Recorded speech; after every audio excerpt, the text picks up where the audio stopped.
rate is funny. Absolutely.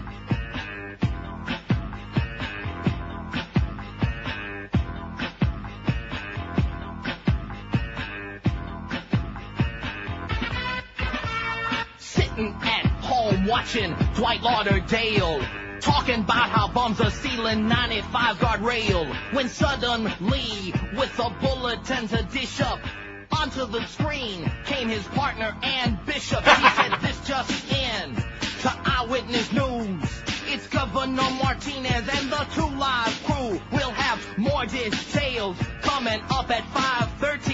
He pulled them from the stores, cause they so dirty. Oh, they're so dirty. Oh, they're so dirty.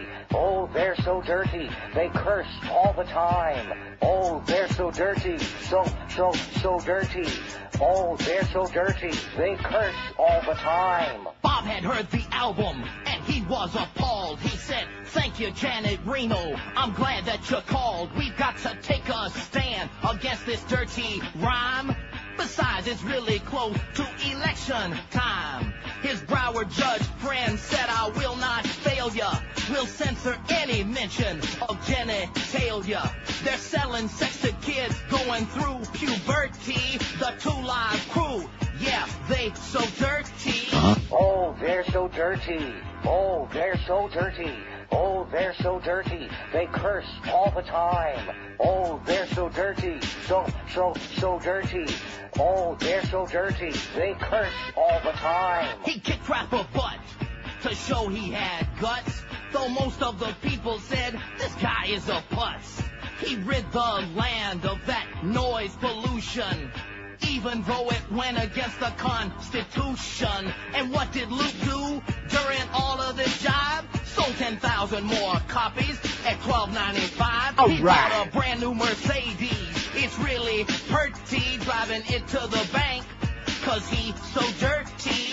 Oh, they're so dirty. Oh, they're so dirty. Oh, they're so dirty. They curse all the time. Oh, they're so dirty. So dirty.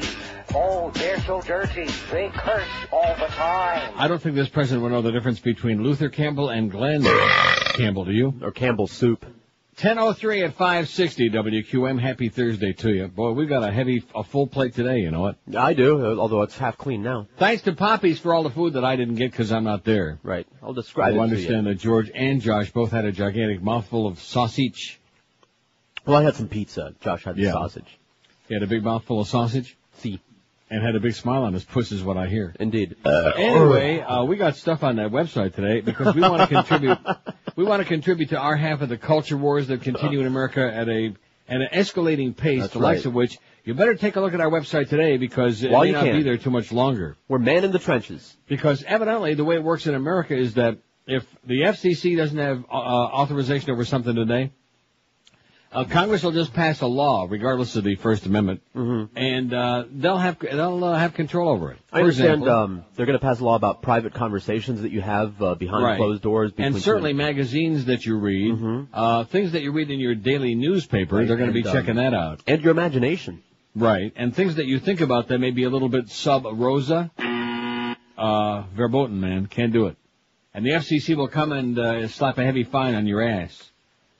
Cable may also be targeted in fight against TV indecency. This story is so grotesque and so unacceptable. I got the new Vanity Fair magazine in my hand, which is about 500 pages long, 350 pages of which are ads, very glossy ads with a lot of marginal-looking models, male, female, and some androgynous. But the Michael Jackson article's in there. And it's very, very long. And I don't know whether I should read it or not, or even make an attempt. I did cross part of it out. Not? Hit the highlights. No, I can't do that. Oh, I see. It's not the kind of article that you can really hit the highlights. Well, we'll see. I don't know. Anyway, let's do the result of yesterday's poll before we do anything else. No, even before that. What? No, nothing. You got to tell the people about the site.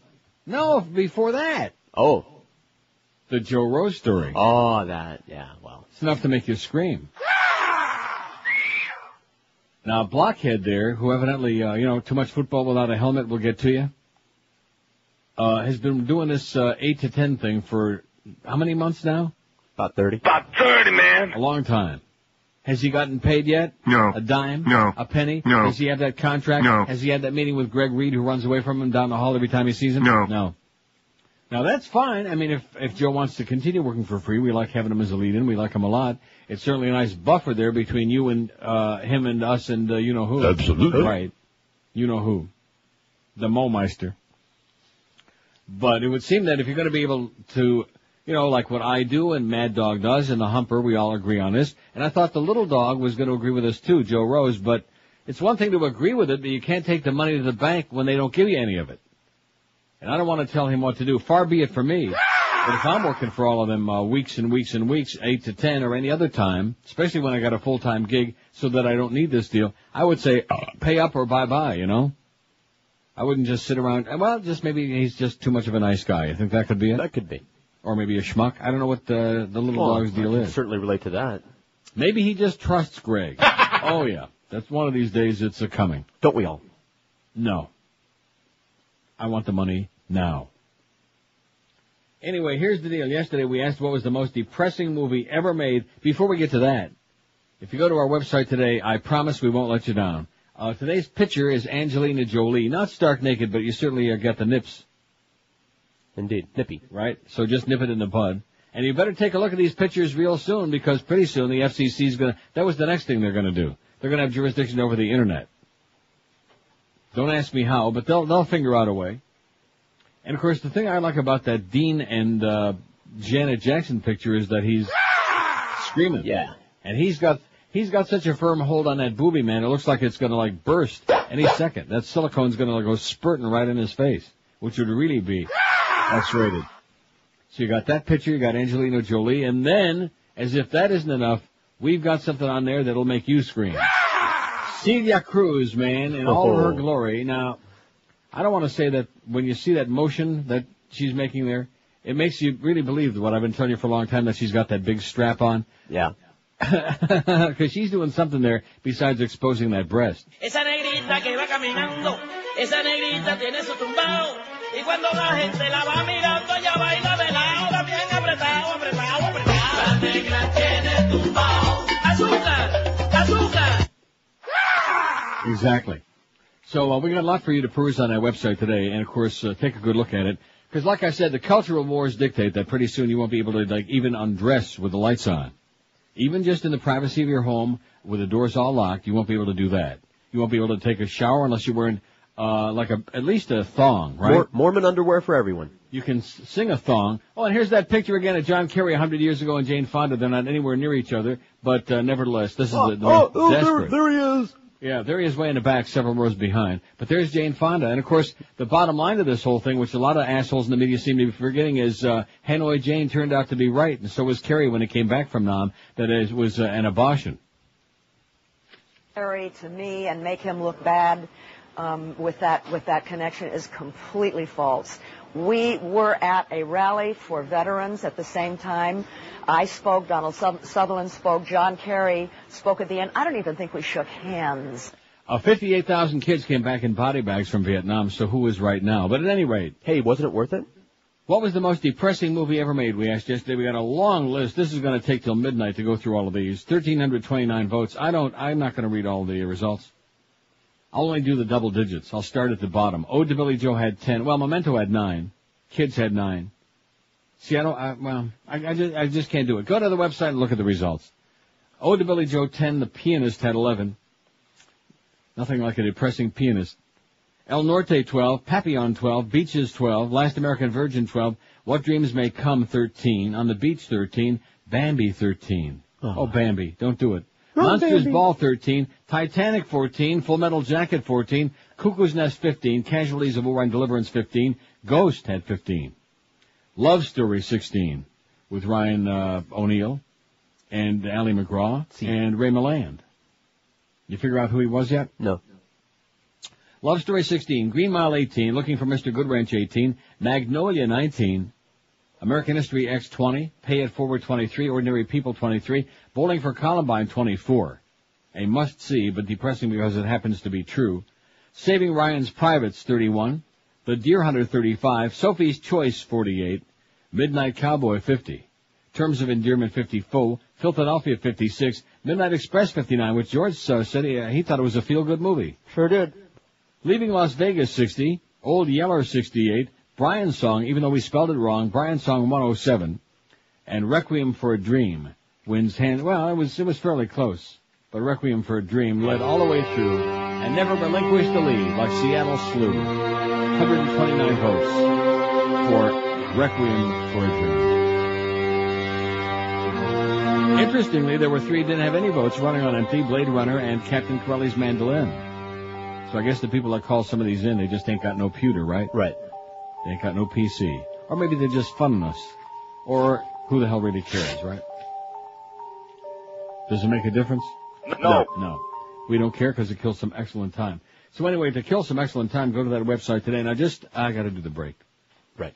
Got a heavy plate today. Here's today's poll. I'll give you a little preview.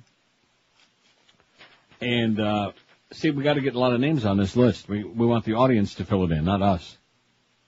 Who do you think is the best recording artist or group? 1, not 10, not 100, not 4,000, not even... About 30, man. No. That's why I underlined best. The best one recording artist or group of the past 10 years. See, we're trying to like modernize some of these so that we don't get these polls dominated by old farts like me and Boca Brian and George. Right. Now, I put down a short list just to get some names on there. Avril Lavigne, Nelly Furtado, Kid Rock, Outkast. I also added Beyonce because, she can't sing, but she looks good, right? Right. And she won 5 Grammys because she looks good. She's a singer? No, but she looks good. Okay. 12 minutes after 10 at 560 WQAM. Hey, guys, last time you looked at it, you decided it is just too small. It doesn't impress women. It certainly doesn't last as long as it used to. We're talking about that paycheck, of course. So if you want to do something about it, if you want to change the course your life is on, if you don't want to wind up being some kind of a schmuck like Todd Dreck, call this toll-free number. Call Fast Train at 866-FAST-TRAIN and start a brand new high-paying computer career. In just 4 short months, you can be doing it. You can have a big, fat paycheck, even bigger than Joe Rose, because he ain't getting a dime.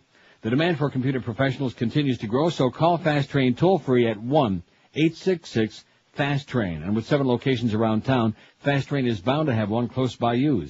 Fast Train offers job placement, financial assistance for people who qualify, and with day, night, and weekend classes, there is no excuse to be staying in a dead-end job. No mo. If you register now, you can have that new high-paying career by the middle of June at the latest. So call Fast Train right now and have a big, fat, impressive paycheck before you know it, before you can say Todd's a douchebag. Call toll-free 1-866-FAST-TRAIN or check them out for more info on their website at fasttrain.com.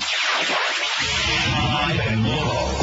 This is Sports Radio 560 QAM. I am Celia Cruz and I am dead now, but I remember when I was alive. I will let you do the little way when it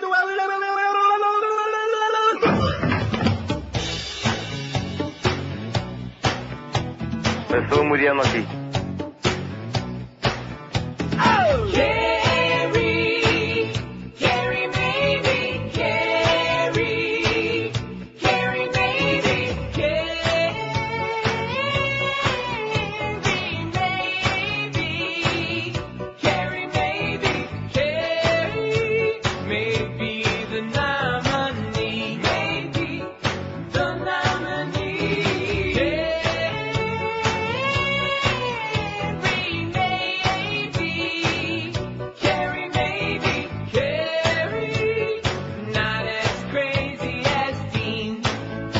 Absolutely. You want to help out.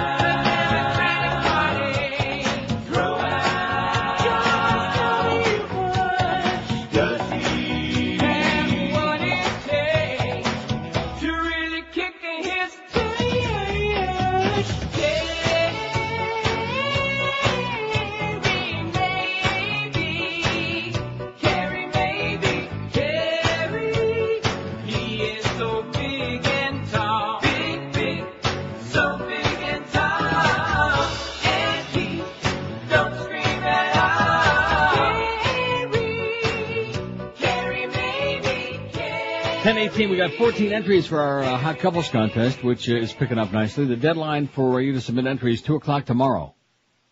See, email those pictures to contest@neilrogers.com. So we'll wind up with about 20, maybe even... About 30, man. You'll see, they'll come pouring in at the ass end because maybe they'd like to win a trip to Jamaica or to the Bahamas, whichever one, or maybe even a dinner at the Pizza Loft so they can watch the Rimmers eat for free.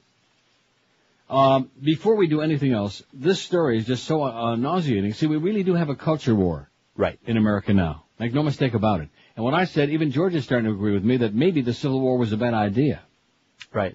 Sure, I never thought about it, but you're right. Now that because the North and the South, I mean, you're talking about, and I'm not saying it's just a North-South thing, but generally speaking, if you want to draw a line, it might not be a bad idea. Between the states where, like, living and breathing people who are living in the 21st century are, and people who are Neanderthals who are, like, on their knees praying to God. Although there were plenty of them in Boston yesterday, which looks to me is, like, pretty far in the Northeast. Last time I checked. Last time I was there at Faneuil Hall and Quincy Market.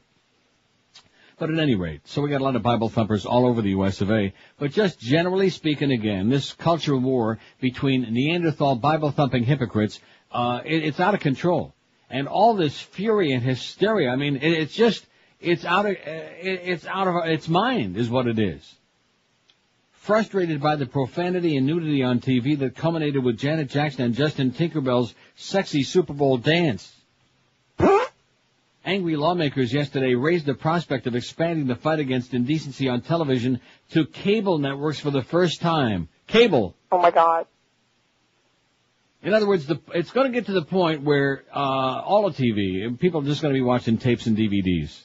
There'll be nothing to watch. Wait a minute. Other than sports. Who said they're going to leave those alone? Oh. Well, if you go to Blockbuster, they're not. Right.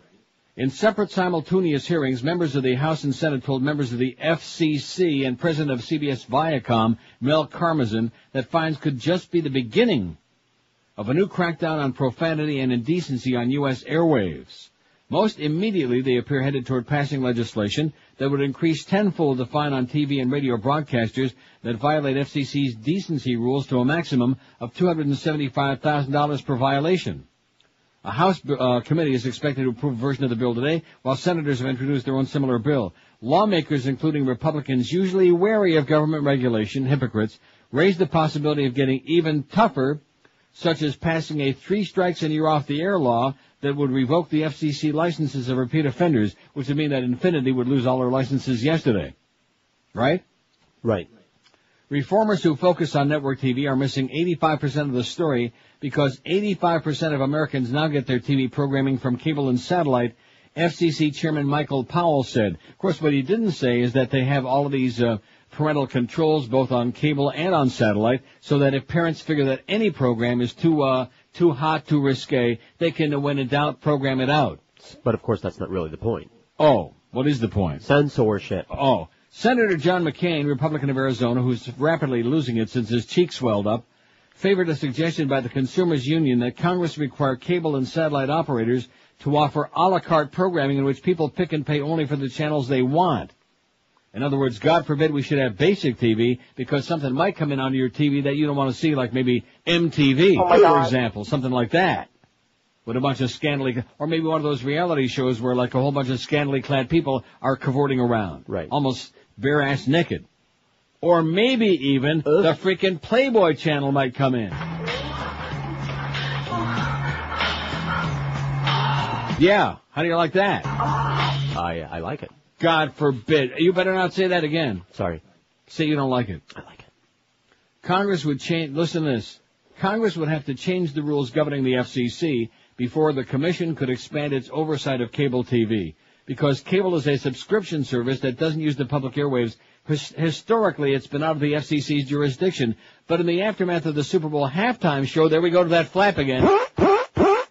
Congress may be willing to give the FCC greater authority over cable. How do you like that? And then if that isn't enough, then it'll be over the internet, and then it'll be over the books that you read in your bookstores. It'll be in your newspapers. It'll be on what you say in private conversations. It'll certainly be over the telephone. Mm-hmm. All of these things. It'll be what you drop in the bowl. Mm-hmm. Right. No, it's supposed to go like that. And don't think sign language is safe either, because we're watching you too. Yeah. Definitely. I saw that gesture. And even Espanol, man. Forget about that. Coño. All you perverts on Radio Mambi. So, this is, if this doesn't get to you, if this doesn't finally alert you to the fact that we have a bunch of Nazis running around on the loose now, because it's an election year, and like I said yesterday, both parties, I mean, this is not a political thing, at least in terms of partisanship. It's all across the board, because nobody wants to come down on the side of smut I mean, the First Amendment, when in doubt, open a window and throw it out. Right. Because nobody wants to come down on the side of smut like that horrible flap in the Super Bowl, that titty, man. Oh, nobody's in favor of titties. And certainly nobody wants to see no naked behind. Oh, and now you know what the big deal they're making is? I give up. About the horse farting.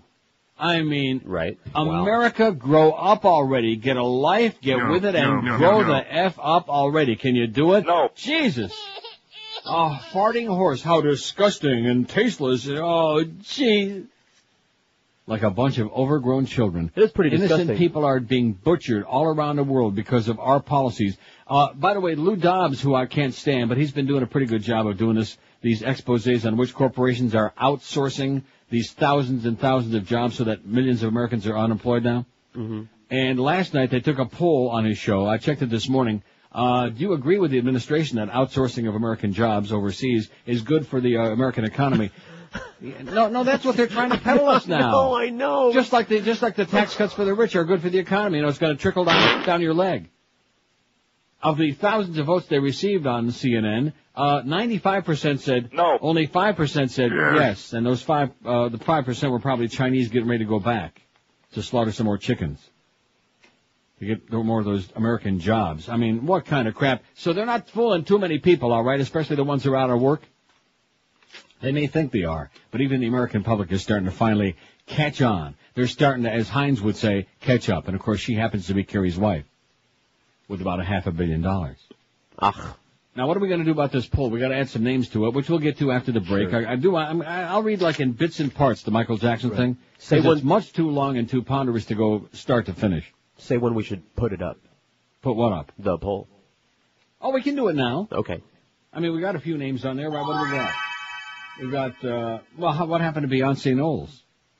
I don't know. Beyonce? Huh? We're doing it now. Avril Lavigne, Kid Rock, Nelly Furtado, Outkast, and Beyonce. Those are the first. And then we'll get some names from the audience, and Josh will add them on in between chomping on his sausage there, whatever he's doing. I think he's done. Is he done? He's done. Did he wipe it off?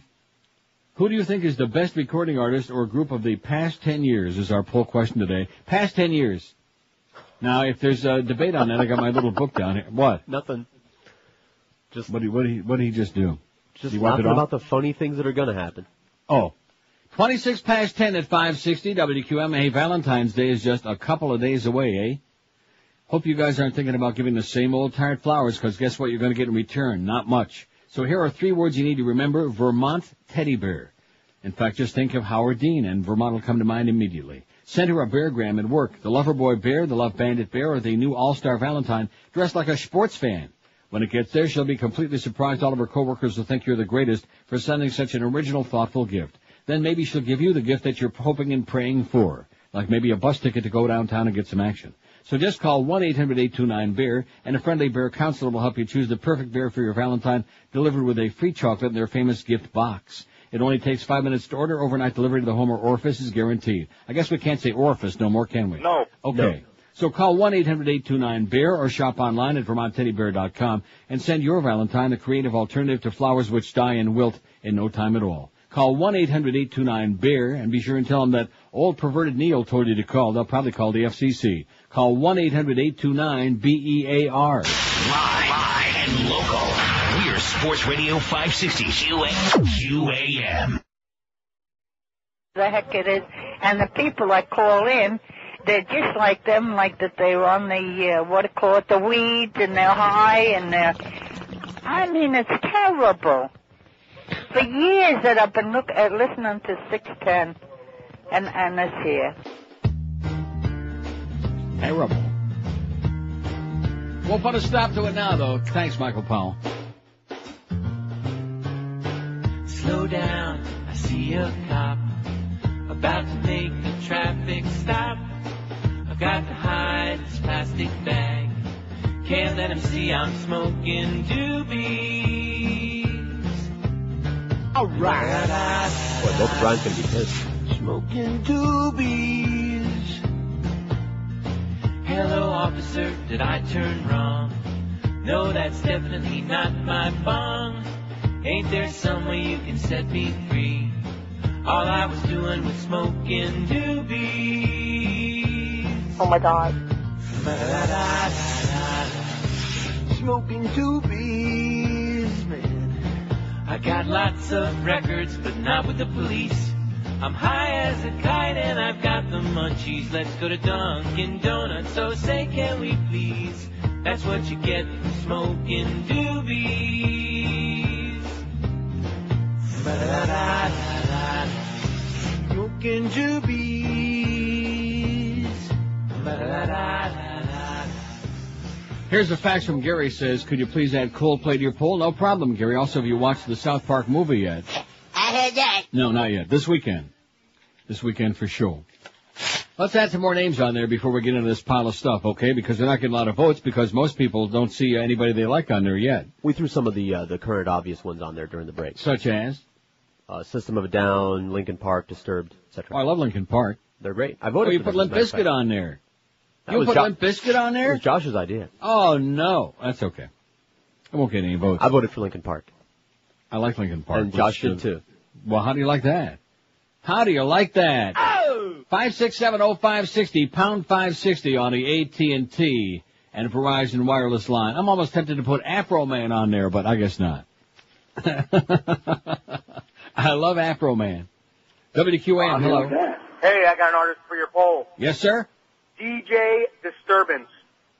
Hi, Pally. WQAM, hello. Yeah, how about Neil's favorite fish for the list? Cod. Yeah. Scrod. Scrod. Phish. Oh, fish. Fish. From the fish last food. 10 years? Yeah, they've been big. In 10 years? The fish has been around since before Jesus was a baby. Get out of here. Haven't they? I don't know. Sure, fish is like a Grateful Dead type, but that's old news. Let me say it again. Of the last 10 years, now, how about Elvis Presley? How about Roy Orbison? How about the Ink Spots? How about Glenn Miller? Yeah. Come on. Huh? How about Enrico Caruso? How about Rudy Valley? Brother. How about Fats Domino? These people are so full of it. WQAM, hello. Yeah, Sean Paul. RuPaul? Sean Paul. RuPaul. Okay, we got it. Got it? Got it. WQAM, hello. Retire. WQAM, hello. Hello. I'd like to nominate Train. That's the only CD, the two CDs I bought in the last 10 years. Train? Train, yeah. They had the song Drop to Jupiter. It wasn't their best song, but they got a new one out called Calling All Angels. It's a great song. You guys might not agree because it's a little too poppy for you. Okay, thanks a lot. Train, no, I got another comment. Go ahead. I'm just absolutely infuriated about this latest turn of events in Washington and the FCC, the communists, and it's so disturbing. Everybody in this country has a choice whether to watch TV or not. And if you don't like it, throw your TV away, do something else, read a book. Did you hear that? I think it was some congresswoman or something in New Mexico complaining about her. Oh, she was foaming at the mouth, yeah. Oh, democracy is dead. This country, it was a good idea at the time, but it just did not work. People couldn't keep it They going. stole the election and they stole the Constitution and they're running off into hiding now. Well, you take for granted when you're growing up that it's always going to be here and it's always going to be like this because this is your country and this is, what you've always known, but it's not working and it's all their fault. Amen. And I'm pissed off. Well, stay pissed off until at least November. Well, vote early and often. Okay, thanks. Thanks. This Texas mom facing trial for selling sex toys. Haven't we had this story before? Yes, but I thought it was an update. Oh, well, we'll get to it maybe. Got a lot of fish to fry here, man. I'm telling you right now, I got piles, and I got this Vanity Fair that weighs about 700 pounds. Boy, we're in the wrong business. Wouldn't it be great to put out a real glossy magazine that a lot of people buy, and there's like 6,000 pages in it, and 5,800 of them are ads. Mm-hmm. That's how it's done. Okay, what do you think is the best recording artist or group of the past 10 years? Linkin Park 5, Beyonce 5, Coldplay 3, Avril Lavigne 3, Kid Rock 3, Outkast 2, Nelly Furtado 1, just like Avril Lavigne, Canadian, eh? System of a Down 1, Limp Bizkit 1, I told you he'd get 1, and Sean Paul 1. RuPaul don't have any yet. 5670560, pound 560 on it. We'll build up a good list here, okay? And then I can get up to my appointed grounds and rounds. Then, of course, they can fax them in. And they are. And they are. Stone Temple Pilots, that's a good choice. You don't like Stone Temple Pilots? Like them just fine. What are you, some kind of anti-Semantic? I would never say that. WQAM, hello. Hey, Neil. Yes, sir. How are you? Pretty good. How you doing? Unexpected answering of the telephone. You'd call me for a loop. So, okay, the season started and it was like an okay year for the Bruins, and then they go into their slump and they stink as usual. And then I checked the paper because, they won like 5 or 6 in a row. They haven't lost in like 8 or whatever. They're right on the least ass now. Yeah, we're only right 1 point behind. So I would like to nominate Pearl Jam. Okay. All right, take care. See ya. What? Pearl Jam, last 10 years. Okay. What about Jimi Hendrix? Yeah, U2. What about Chicago? Yeah, what about Mozart? What about Beethoven? What about Bach? Liszt. Brahms. Did Bach speak with a lisp? WQAM, hello. Austrian. Hello, Neil. Charlemagne. Yes? How you doing? Okay. How about Dave Matthews? Dave Matthews Band. Yeah. I'm so sorry you said that. Okay, we got a lot of votes. Thanks. They ought to be. See ya. They ought to be what? Band in Boston. Where's the list? 5670560, pound 560 on the AT&T and Verizon wireless line. I'll tell you one thing, we're getting hits up the ass. Yeah.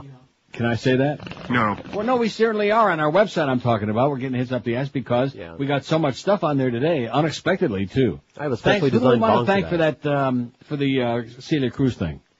Albert. Thanks, Albert. I bet. And who do we want to thank for the Howard Dean and Janet thing where he like his Eric just squeezing it? Oh, Eric did that? See? Wow, nice job, Eric. Man. Hey, Offspring, their video just started. Are they more than 10 years old?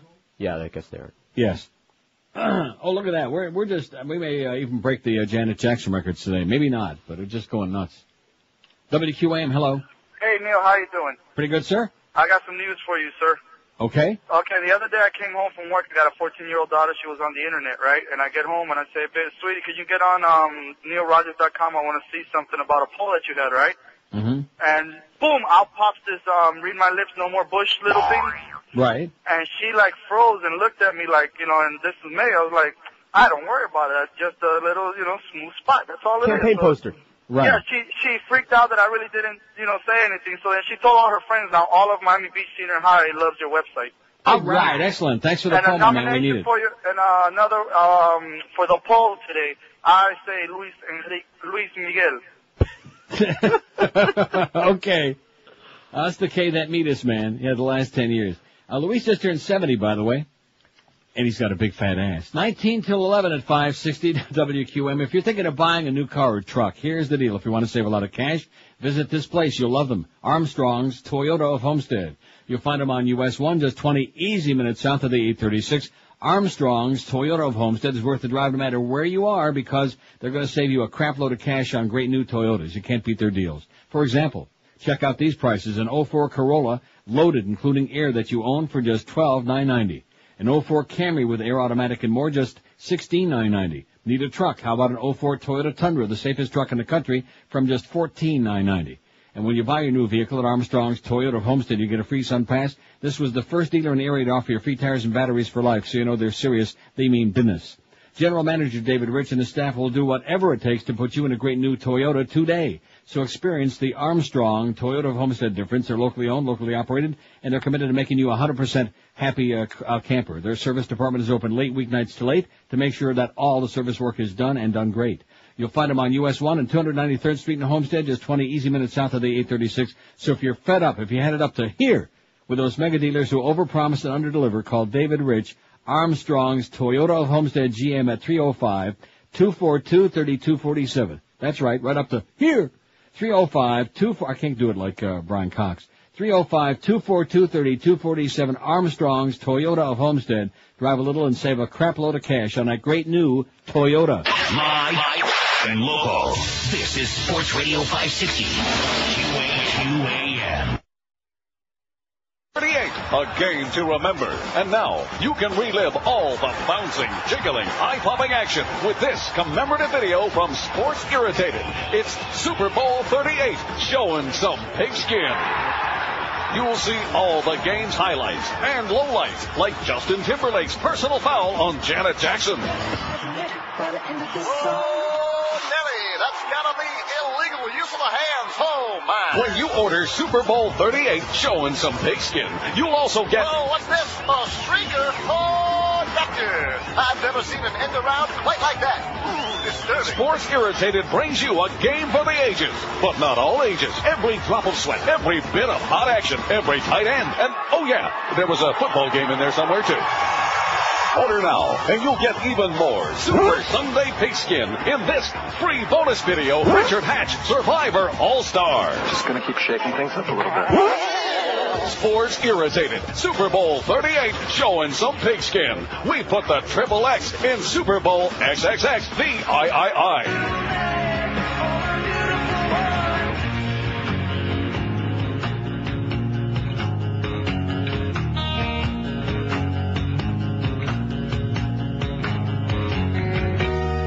So here's a fax from Scott in New York who says, a couple of bands to enter the pool, the Foo Fighters, which I love, and Queens of the Stone Age. And it also says, impeach Bush now. Oh! Amen. Pissed off and listening online in New York. Thanks, Scott. Also, you can go on our website as if we don't already have enough on there for you, and we have that thing, that moveon.org thing. Yes. And you can click on that and get all the info. The one that says he knew. Of course, yes. He didn't know much, and he still don't know much. Oh, he knew. Censure the president, and you click on it, and it links you all the way to the Censure Bush campaign, moveon.org. It's pretty damn impressive. I'll tell you one thing. Josh has certainly turned our website around, hasn't he? I mean, Eric. Just a joke, Eric. Just relax, okay? Put down a goddamn bologna and peanut butter sandwich. JM says, after seeing their Grammy performance and others, White Stripes is very, very good. White Stripes? Yeah, whatever. Well, no, see, I would know a lot more of these groups, but when you're in South Florida, there's nowhere to listen to music, to hear any real music. This is true. When I'm in Europe, then when I had my satellite dish in Europe, I knew all of the music. I mean, every group that was ever born, because I had like 100 different music channels. See what I'm saying? Mm-hmm. But if you don't see it, if you don't hear it, how do you know it? Right? Right. Good point. You get friends to make discs for you like some of us do. I see.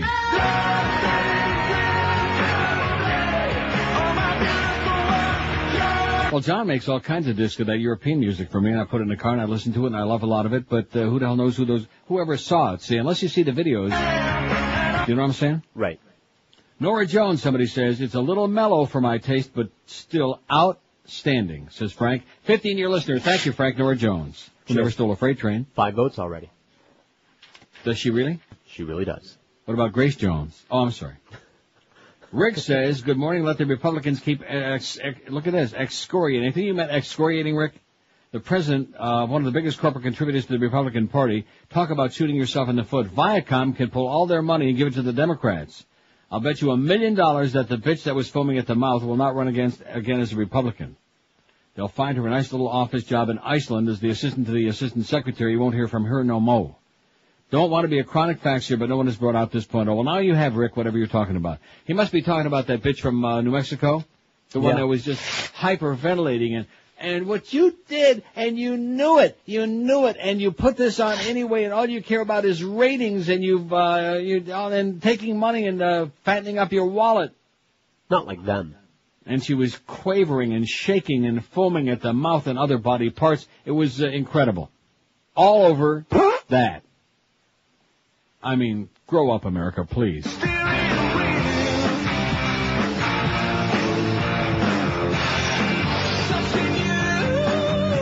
The Darkness. Put them on there. Yeah, please. We were just talking about them during the break.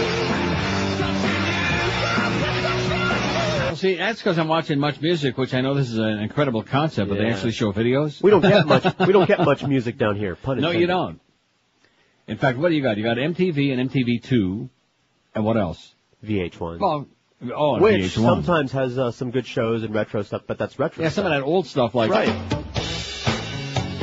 Like the Four Seasons, stuff like that. Right. 5670560. Oh, and before we go on, reality TV could have sunk to a new low, literally and figuratively, with a new dating show for dwarves. Oh, but a dwarf. Hey, they need to date too. The Littlest Groom features lonely Glenn Foster, a self-styled ladies' man who is 4'5" tall. He's a little shorty. That's twice my height. The diminutive celebrity has to find a wife from 12-pint-sized women. Tall, slim, blonde British TV. This is from This is London magazine. Tall, slim, blonde British TV presenter Danny Beer will tower over the cast to do a Snow White act as the hostess. Viewers could be glued to their sets as 23-year-old Foster goes on a series of dates and narrows the field to a short list of 5. A short list, get it? Several women of normal height will then be introduced to the show. Foster will have to choose the woman he's most compatible with for the grand finale. Well, you can show him how it's done because you have to get on a high chair, when they bring in the normal women like you. I have climbing gear. With your ropes, 10-foot-tall wife. Pitons, right. The show from America's Fox network has already run into trouble with the critics. Reality TV pundit Steve Rogers accused the broadcaster of sinking low with the project, so to speak. Wait, a reality TV pundit? That's a job? Right, of course. Well, how many reality shows we got on this week? About 30, man. The New York Daily News added, think you've seen it all with reality shows? Wait till The Littlest Groom. This show gives new meaning to a mini-series. The show is scheduled to be screened in the U.S. for the next 2 weeks. You ready for it? Sure. Over the dwarf. In fact, maybe we can have a hottest dwarf couple contest one of these days. What do you say? Let's go. WQAM, line 9. Hello. Hello, Neil. Yes, sir. I'd like to nominate Eminem for your poll. Okay. All right. Thanks, Pally. See you on 8 Mile Road. Eminem. Not the candy, but the asshole. I mean, the rapper. He just, the guy likes him. There are a lot of people that like him. I don't know why. That's why. Is that why it is? Sure. He just gives me the creeps. But it's not a question of what I like or what you like. It's a question of what they like, right? Right. See, that's the one thing about this show. It's still the democratic process, which is why we take the poll, so that you folks can tell us what you like and what you can't stand. Things like that. Even if it's us that you can't stand, we don't care. We're still getting the money, unlike Joe Rose, who's working for free. I still can't get over that.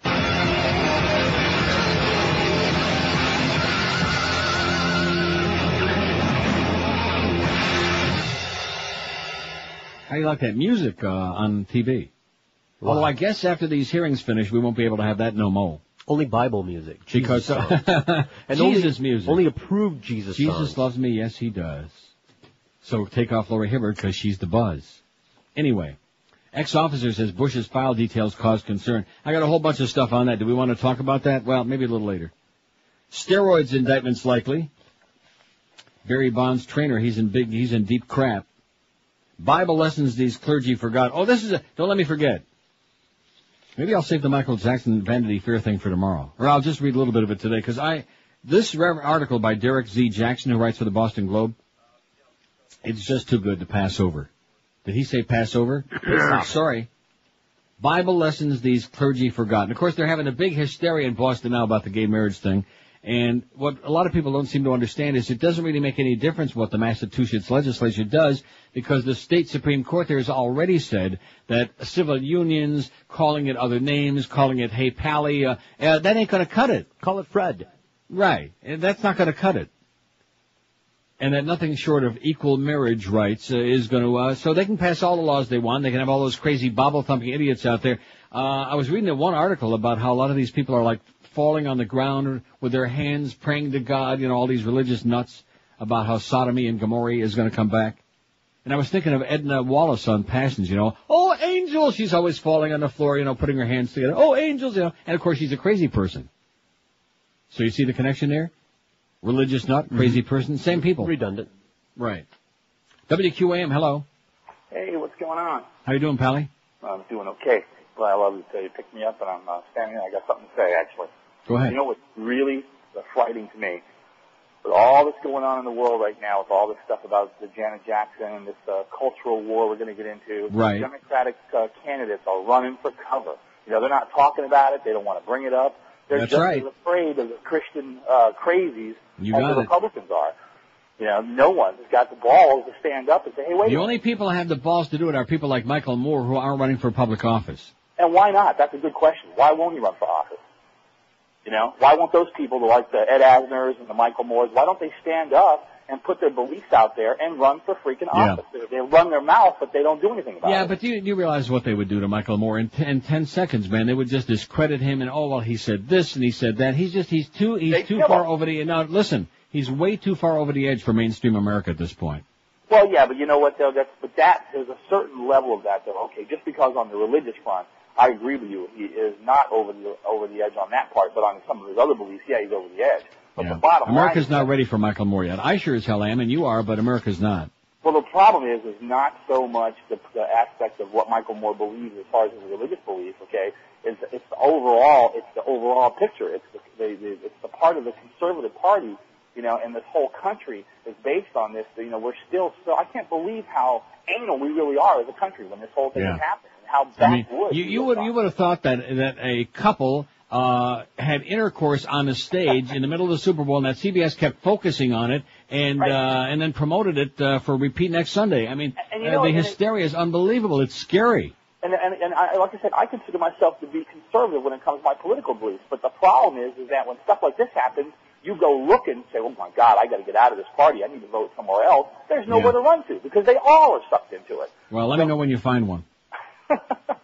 Good luck to us, Pally. See you, man. 10:57 at 560 QAM. Live and local. This is Sports Radio 560 QAM.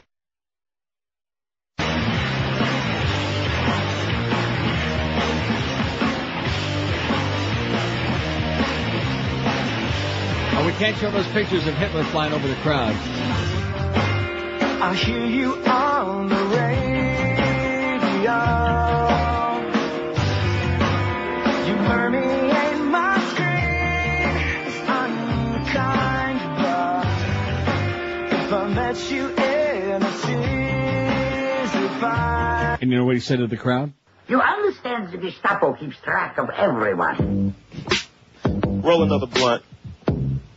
Yeah. Oh my God. La da da da da da. La da da da. La da da da. La da da da. La da da da. I was gonna clean my room until I got high. I was gonna get up and find the broom, but then I got high. My room is still messed up, and I know why. Why, man? Yeah, 'cause I got high. Because I got high. Because I got high. La da da da. I was gonna go to class before I got high. Come on, y'all. Check it out. I could have cheated and I could have passed, but I got high. La da. I'm taking it next semester, and I know why. Why, man? Yeah, 'cause I got high.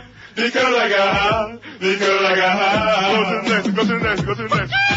I was gonna go to court before I got high. I was gonna pay my child support, but then I got high. No, you wasn't. La da. They took my whole paycheck, and I know why. Why, man? Hey, 'cause I got high. Because I got high. Because I got high. La da da da da. I wasn't gonna run from the cops, but I was high. I'm serious, man. I was gonna pull right over and stop, but I was high. La da da. Now I'm a paraplegic, and I know why. Why, man? Yeah, 'cause I got high. Because I got high. Because I got high. La da da da da. I was gonna make love to you, but then I got high. I'm serious. I was gonna eat your pussy too, but then I got high. Now I'm jacking off, and I know why. Turn this off. Yeah, because I got high. Because I got high. Hey, do that over, man. Because I got high. Come on, man. Don't come on. Go. I messed up my entire life because I got high. I lost my kids and wife because I got high. Say what? Say what? Say what? Say what? Now I'm sleeping on the sidewalk, and I know why. Why, man? Yeah, 'cause I got high. Because I got high. Because I got high. La da da da da. I'ma stop singing this song because I'm high. Baby, I'm singing this whole thing wrong because I'm high. Bring it back. And if I don't sell one copy, I'll know why. Why? Yeah, hey, 'cause I'm high. 'Cause I'm high. 'Cause I'm high. Are you lying, man? He really is high. How about Incubus, huh? Okay, already ahead of you. That's why I was just watching Megalomaniac. Can't put that Hitler stuff on there, man, and especially where it's got that big Jesus Save sign in the back. Bad messages for our young people. Incubus, get it on there. Andy in Miami says, I beg your pardon? It's already there. Shania Twain, and 95 is correct. That was her first hit. She qualifies. Love Shania Twain. She got screwed at the Grammys, by the way, because June Carter Cash is dead. I see. Andy says, you mentioned Afro Man earlier. Haven't played him in a while. That's why I just played him. Says, I hope that's another banned bit. Not yet, but wait till tomorrow, Andy. That's right. Everything's going to be banned. I don't know what it's going to take. I think there's going to be a revolution in America. I really believe that. I think so. Jefferson said there was going to have to be.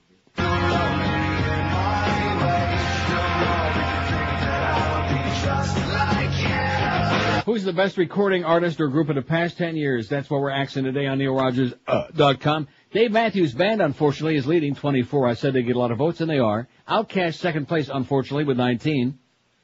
Stone Temple Pilots, 10. Linkin Park, 10. Norah Jones, 9. The Foo Fighters, 7. Beyonce's got 7. Big ones. Coldplay, 7. Kid Rock, 6. Eminem, 6. Avril Lavigne, 5. I love Avril Lavigne. She's not a great singer, but she's a great entertainer. See right, I like her. She's fun. Sean Paul, 3. Nelly Furtado, 3. System of a Down, 3. Limp Bizkit, 3. Now, that's not how I used to say the name of the group, but I don't think I'm going to say it no more. No, you can't. Train... Train 1, and no votes yet for Disturbed, Queens of the Stone Age, The White Stripes, The Darkness, Incubus, or Shania Twain out of 128. Somebody says Dream Theater. Okay. All top graduates of Berklee School of Music, unlike most others on your list who rely on gimmicks and looks. Dream Theater.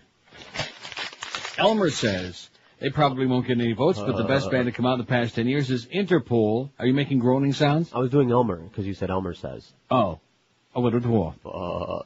George would probably enjoy them. They've been compared to past greats like Joy Division and Velvet Underground, very big in New York City and Europe. But for the most part in America, of course, they remain fairly obscure. But what do you expect from a country who believes Justin Tinkerbell is a talented recording artist? Excellent point, Elmer. Excellent, outstanding. And now the facts that just absolutely tickles my rectum. It is just amazing. This has to be a joke, doesn't it? Say it's a joke, eh? Although it's from a hospital, and maybe it's a mental hospital. It says the best recording artist for the past 10 years is Celine Dion. Yeah, let's put her on here, okay? Let's put that nasty bitch on there, Celine Dion. Even though she's been around for like 30 years? She has? Sure. Come on. Look her up. Celine Dion? She was doing hits in French like since 1950. She was doing hits? Yeah. Oh, no, not Celine Dion. Okay, I hope you're right, because I despise that bitch, man, like Maybe I'm poison. Wrong. In fact, I don't know anybody who likes her. Nope. Especially here in Canada, which is where she's from. Everybody, let's see, you're right, 91. She don't qualify. Thank God. Don't put her on the list. She blows. Okay. She blows her nose. Yeah. She blows her hose. 5670560, pound 560 on the AT&T line. I can't believe Lincoln Park's only got 10. Well, what do they know, huh? See, Nelly Furtado, did you hear about 2 seconds of that? Yes. WQAM, hello. Hello, Neil. Yes, sir. Hey, love that Incubus video. It's just great, huh? Outstanding. I like especially the dancing Hitler. Mm-hmm. That's the best part. I got another group. He sure could dance, couldn't he, huh?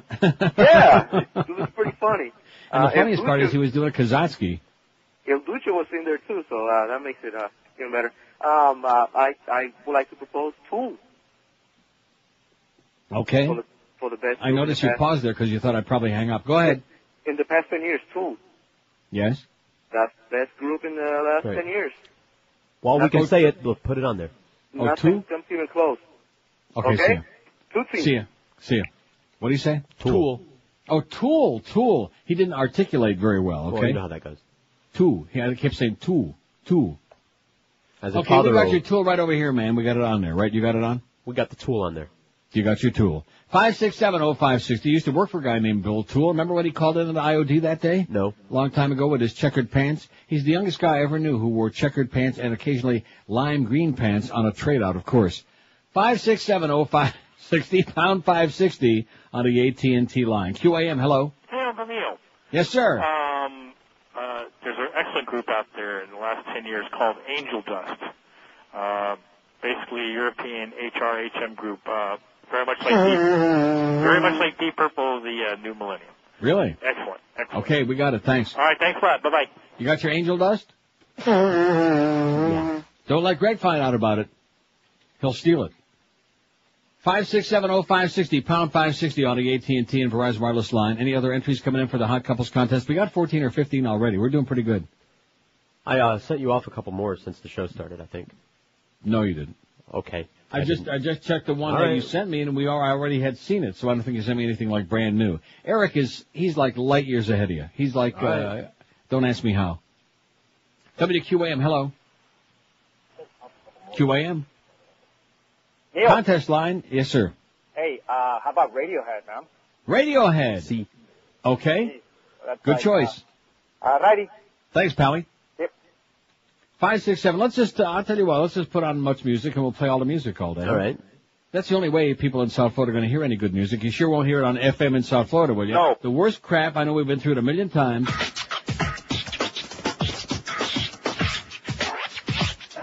Let me guess how many music channels I got here. About 30, man. Egos and icons, rock and a roll. Love and hate too. Much about Enrique Iglesias. And there we go, Enrique, huh? Let's put him on there just for kicks. Come on. Who? Enrique Iglesias. He hasn't been around more than 10 years, has he?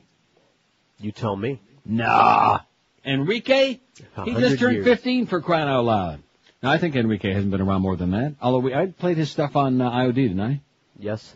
But that isn't, no, put Enrique Iglesias. Nobody knew who the hell he was. They still don't. Well, but he's big, man. He's big. He's a hell of a singer. No. Not. Somewhere. Okay, put him on there.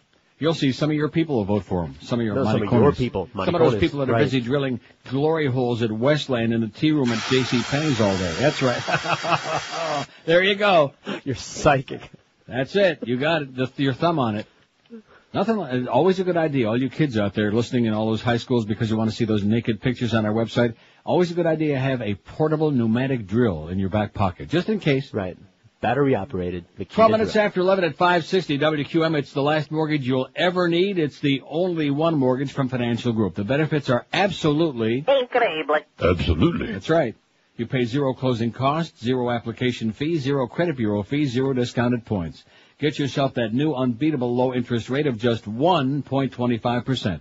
If you have a $100,000 loan, your payments are a mere $334 a month. If you have a $200,000 loan, you pay only $668 a month. Can't beat it. And don't forget, once you refinance or get you a new home mortgage from Financial Group, you'll never, ever pay closing costs again. So call them today and get all the info. There's no obligation. Call 1-800-940-LAND and hop on this. Get the low-rate mortgage you deserve and then move to your next property without any further cost or expense. You pay zero underwriting fees, zero doc fees, zero closing costs, even when you move to another property. And get that unbelievably low financing rate of just 1.25%. It's the only one mortgage from the Financial Group. Never pay closing costs again with this deal. Call them today toll free at 1-800-940-LEND. That's 1-800-940-LEND. They're an equal housing lender. Restrictions apply. Rates subject to change monthly. 4.21 APR. Live and local. This is 560. The radio's all yours now. QAM. Yourself. Absolutely.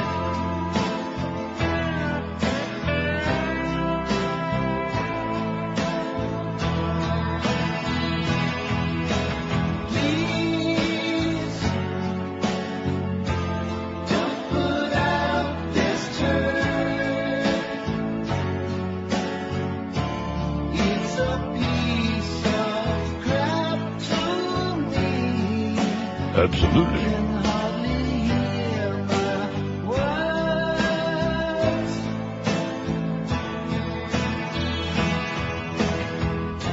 Whatever left me do. We made Michael Jackson one rich mother. John wouldn't like this much. We use him as a crutch. And now we feel so cheap. So please, this song's a turn. I'm not the traveling Wilbury. We should not be hurt. And let me all the burn.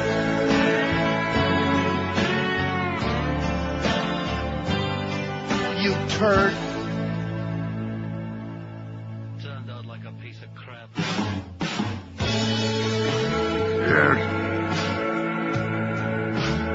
11:19 at 560 WQAM. We left somebody out that you're going to be pretty embarrassed. So we've left about 1,000 groups out, but that's the idea. Get a whole long list on there. Why the hell not?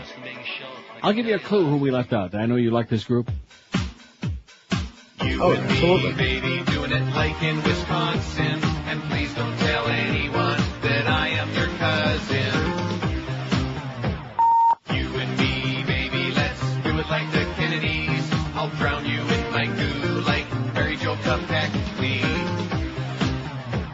You and me, baby, can do it like Madonna and have a Latino gangbang if you wanna.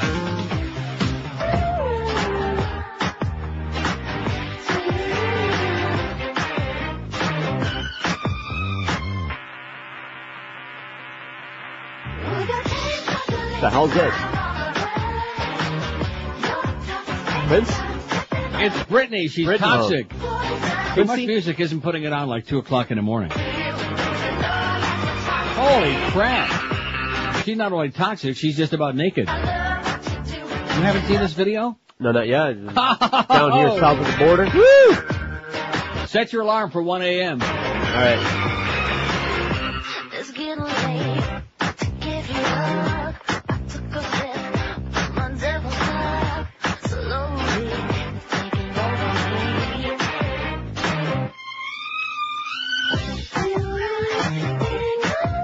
I think toxic qualifies to get Britney on there, even though she can't sing for Schmidt, but nevertheless, if Beyonce can be on there because she looks hot, how about Britney? She's about 10 times hotter than Beyonce ever will dream of being, right? No question. And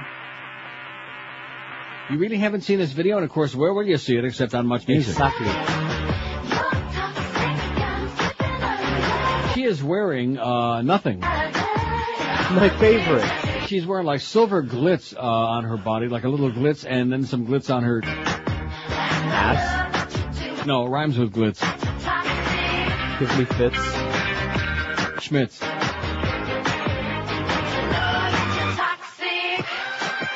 All right. I think I need to take a few hits.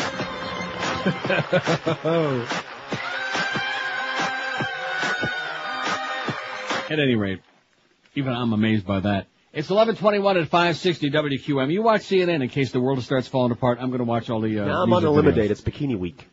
Schreiber request has some teed off. I noticed the unctuous Michael Mayo, my close personal friend, Michael Mayovitz, whatever his name is, wrote a column about this morning. If you work for the Broward County Public Defender's Office, your investment options include the career of your boss's golf teacher.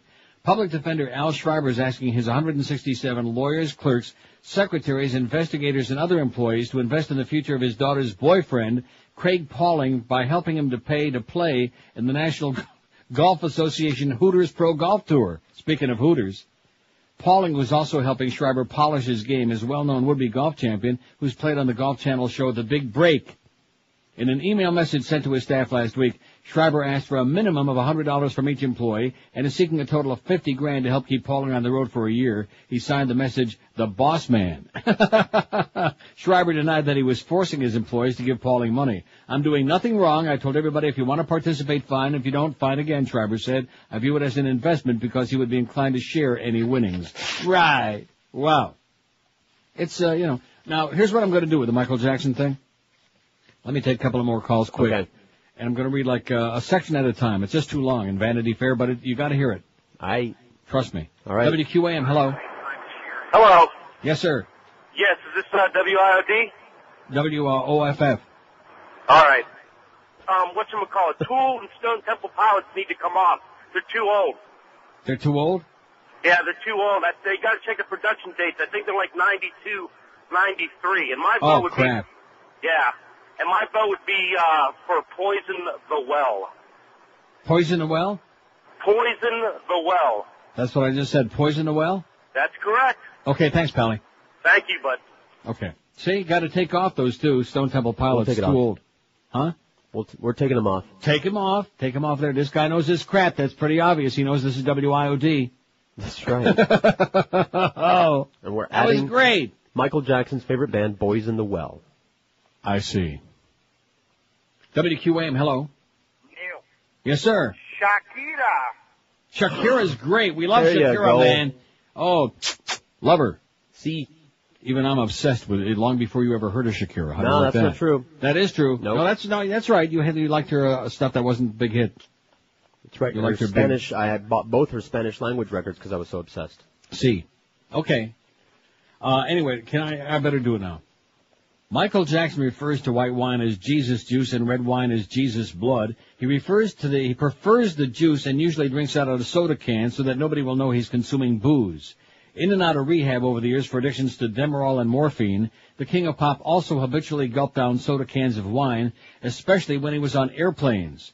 On a flight to Frankfurt in 1999, for example, his former business advisor, Myung-Ho Lee, who was accompanying him, had to help the staggering Jackson stand up to get off the plane. He was lying on the floor by the time we landed, Lee says. I told security you can't get drunk like that on white wine, and the security people said that it's not only wine, but that he takes pills with it.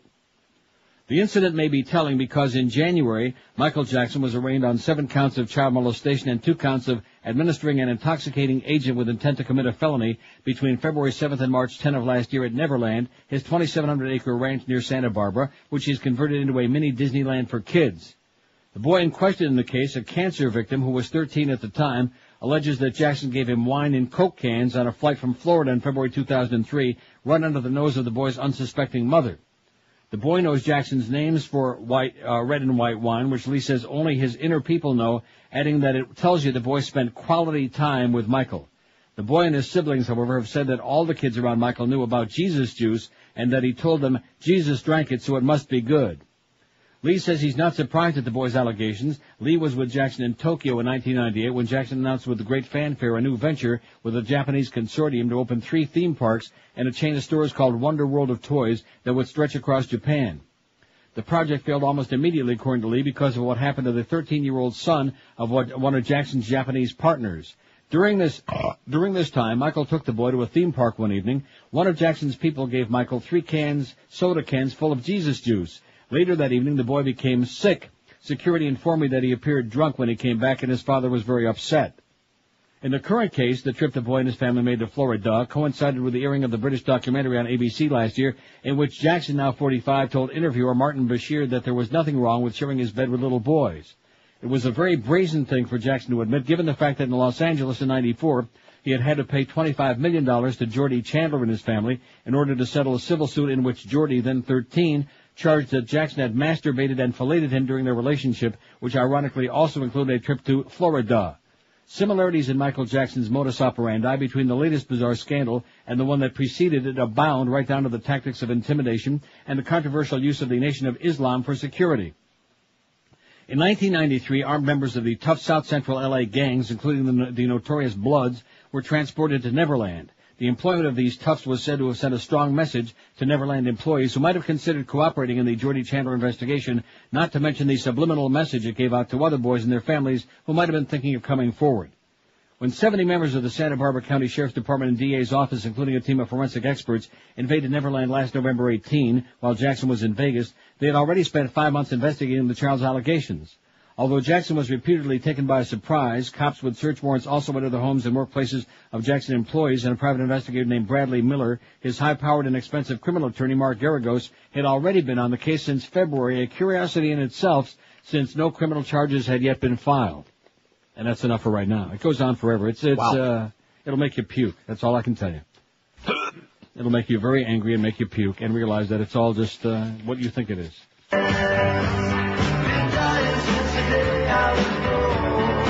28 after 11 at 560 WQAM. Don't forget, guys, Valentine's Day is this Saturday, right around the corner. Hope you're not giving about flowers again this year because, man, they're dead in no time at all. So, you know, if you want to get nothing in return, give flowers or chocolate. If you want to get something good in return, here's the answer for you. 3 words to keep in mind. Vermont Teddy Bear. Send her a beargram at work, like maybe the Loverboy Bear, the Love Bandit Bear, or the new All-Star Valentine dressed like a sports fan. When it gets there, she'll be completely shocked. She'll say, "Oh my God." And all of her coworkers will think you're the greatest guy because you sent an original, thoughtful gift. Then maybe she'll give you the gift that you're hoping and praying and jonesing for. Just call 1-800-829-BEAR and a friendly bear counselor will help you choose the perfect bear for your Valentine, delivered with a free chocolate in their famous gift box. It only takes 5 minutes to order. Overnight delivery to the home or orifice is guaranteed. I said orifice again. I apologize. Oops. Call 1-800-829-BEAR or shop online at VermontTeddyBear.com. Send your Valentine the creative alternative flowers this year. And let me say it again, you still got time. Call 1-800-829-BEAR right now and tell them that crusty old Neil told you to call. 1-800-829-BEAR. We're Sports Radio 560 QAM. This is the most disgusting program. I urge everyone to complain to this station.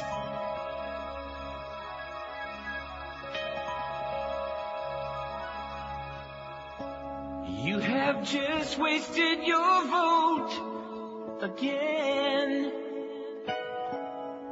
Pull the lever for Howard Dean. Oi! Kerry and Edwards kicked his butt big time. Left your candidate behind. Oh, Dean voter, I believe his campaign is all done. Absolutely.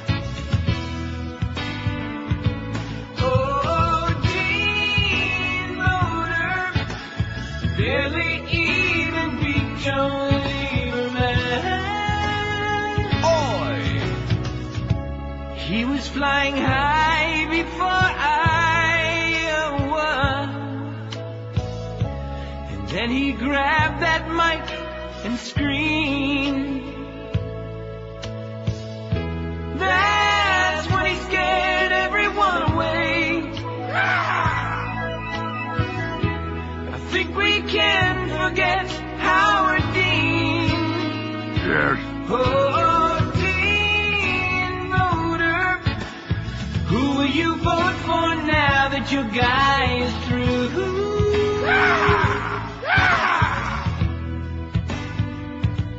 Oh, Dean voter, he's a loser and now so are you. It's 11:34. I got a couple more because I'm sitting here actually watching music that I like. Sam Roberts. He's Canadian, eh? You don't like Sam Roberts? Who? Oh, my God. Woo! Sam Roberts. And what about Nickelback? Okay. That's spelled Nickel. C. There's a couple more for you. Let's see. Here's one that says, I'm Jerry in Bonita Springs. You can fax anytime, Jerry. You're one of the best. Sorry for faxing 2 days in a row. Had I known today's poll was going to be music, I wouldn't have faxed yesterday about the movies. I'd like to suggest the Counting Crows for today's poll. Their first CD, August and everything after, was released September 2003. Technically, they aren't in the last 10 years. It's been 10 years and 5 months. That's okay. Let's count the Counting Crows. Are we counting the Counting Crows? We're putting them on. What's not to like? Them. Well, I don't care whether you like him or not, see? I don't like Dave Matthews Band either, but Dave Matthews Band is kicking ass. I know. Just out of spite. I told you they would. 59 votes, the best recording artist or group of the past 10 years. I can't believe you never heard of Sam Roberts. They're great. Who? He's great. He was Canadian. I see. Fabulous. Count. Okay. Dave Matthews Band 59, Outkast 22, Eminem 17, Norah Jones 16, Coldplay 15, Foo Fighters 13, Stone Temple Pilots a dozen, Linkin Park 12, Radiohead 12, Beyonce's got 8, Kid Rock 8, Avril Lavigne's got 6, Shania Twain's got 6. All right. Boy, did she get screwed, huh? Mm-hmm. And you would like to have seen it. Or Nelly Furtado's got 6, White Stripes 5, Shakira's got 4. We love Shakira. We're obsessed with Shakira. In Inglés. Ah. Limp Bizkit 4, Sean Paul 4, System of a Down 3, A Train 3, Tool. I thought we were taking Tool off of there. Let's get rid of that Tool. Incubus 2, Disturbed 2, 1, Darkness 1, Dream Theater 1, Supergrass. Supergrass, you got any? Yeah, as a matter of fact. What about Angel Dust? 1. No, sorry. Enrique Iglesias 1, and no votes yet for Queens of the Stone Age. The Bloodhound Gang have none. Shame on you! They just went on there. Poison the Well, Sam Roberts and Nickelback just went on there too. Out of 245. Sam Roberts. Pretty embarrassing when I know a good group that you never heard of before. Well, and they're not just big in Canada. If you're saying they're good, I'll wait till I hear them. Okay. I'm going to have to go out and buy his CD today just to prove it to you. Okay. Great. Not good. Great. Anyway, in fact, Sam Roberts was at the, the big Rolling Stones thing we had here last, was it last year? Yeah, the SARS recovery concert. Correct. He was one of the many, many performers. Well, you heard some of that. Okay. Who else was in that? Whole bunch of people. I don't know. Anyway, Canada. Mike said, what? Huh? Oh. Mike says, have you listened to the magical voice of Josh Groban? No. Have you? No. Have you ever heard such a voice? Simply magical. He sang during the tribute to Columbia Shuttle's astronauts prior to the Super Bowl. His album is number 1 on the Billboard charts. Josh Groban. Oh, I don't know who that is. Yeah, never heard of him. Says Mike. Well, put him on there. Somebody will know who that is. Here's Frank, who says, Frank's got a whole bunch of them again. Shame on you, Frank. You did bad. It says, it's hard to determine only one, but some of the bands have made a good impact on me recently. 3 Doors Down, Puddle of Mud with 2 Ds. Yes. Edema with an A instead of an E, and Pod. Okay. We're not asking, do you like them? They're Christians. Who, Pod? The Pod POD. people. Yeah. What does that mean? Payable on delivery or on death. Payable on death. Payable on death? In other words, you'll be accountable to God when you die, heathen. I see. Well, we're not going to put no Christian group. Well, no, put they're it on big, there. they're big. We got to They're have something for the damn Goyim, are we? Jesus Christ. Yeah, even he's got to have something on there. They're big in spite of their voodoo magic. I see. Okay, we're getting a gigantic list built there from the last 10 years. Don't be giving us any old-timers. Join Joe and Mark tonight, 10 p.m. to midnight, at the Sandbar in the Grove. Stop by, enjoy $3 Beck's and Beck's Lights, plus you can win tickets and T-shirts. Tickets to what? Well, you'll find out when you go there. That's at 10 o'clock tonight, the Sandbar in the Grove with the lovely Joe and Mark, who are on, of course, 2 to 5 in the a.m. right here on QAM. 21 till noon, we got the Mad, let's see, the schedule is looks pretty pristine to me today. The Mad Dog at 2. The Willie Williams show has been postponed until they let him out. The Hump will be on at 4. Panther preview at 7. Panthers, who won 2 in a row, I'll tell you, Roberto Luongo is playing so great. What a shame that nobody in South Florida really appreciates him or hockey or anything else. And by the way, the rule changes they want to make really sad to me. It's most of them pathetic. Anyway, Penguins at the Panthers should be a gimme 2 points tonight. Come on, boys, let's make it 3 in a row. Although the Islanders tied Dallas overtime last night, 4-4. So let's see, what's the difference now? Is it 9 points? Huh? 61 to 52. I think the Islanders are 9 ahead of the Panthers for that last playoff spot. Eddie K follows the hockey game. Joe and Mark, like I just said, overnight. Live and local. This is Sports Radio 560 QAM. Burnham with a dramatic reading of No Scrubs by TLC. Dr. Burnham? A scrub is a guy that thinks he's fly, also known as a busta, always talking about what he wants, just sits on his broke ass. So no, I don't want your number. No, I don't want to give you mine. And no, I don't want to meet you nowhere. No, I don't want none of your time. And no, I don't want no scrub. A scrub is a guy that can't get no love from me, hanging out the passenger side of his best friend's ride, trying to holla at me. No scrub. No scrub. No, no. No scrub. No, no, no, no, no. No scrub. No, no. No. No. Got some bad news for you. What? Miss Fudge, of course, who would be the one, although before he had it, the National Enquirer had it on the cover of this week's issue, which I've assiduously avoided talking about. Mm-hmm. John Kerry's secret life exposed, affairs with stars, drug abuse, and plastic surgery. And now, Miss Fudge breathlessly reports with like a screaming police flashing light on the top of his website, hysterically, a frantic behind-the-scenes drama is unfolding around Senator Kerry and his quest to lock up the Democratic nomination for president. Campaign drama rocks Democrats. Kerry fights off media probe of recent alleged infidelity. Rivals predict ruin.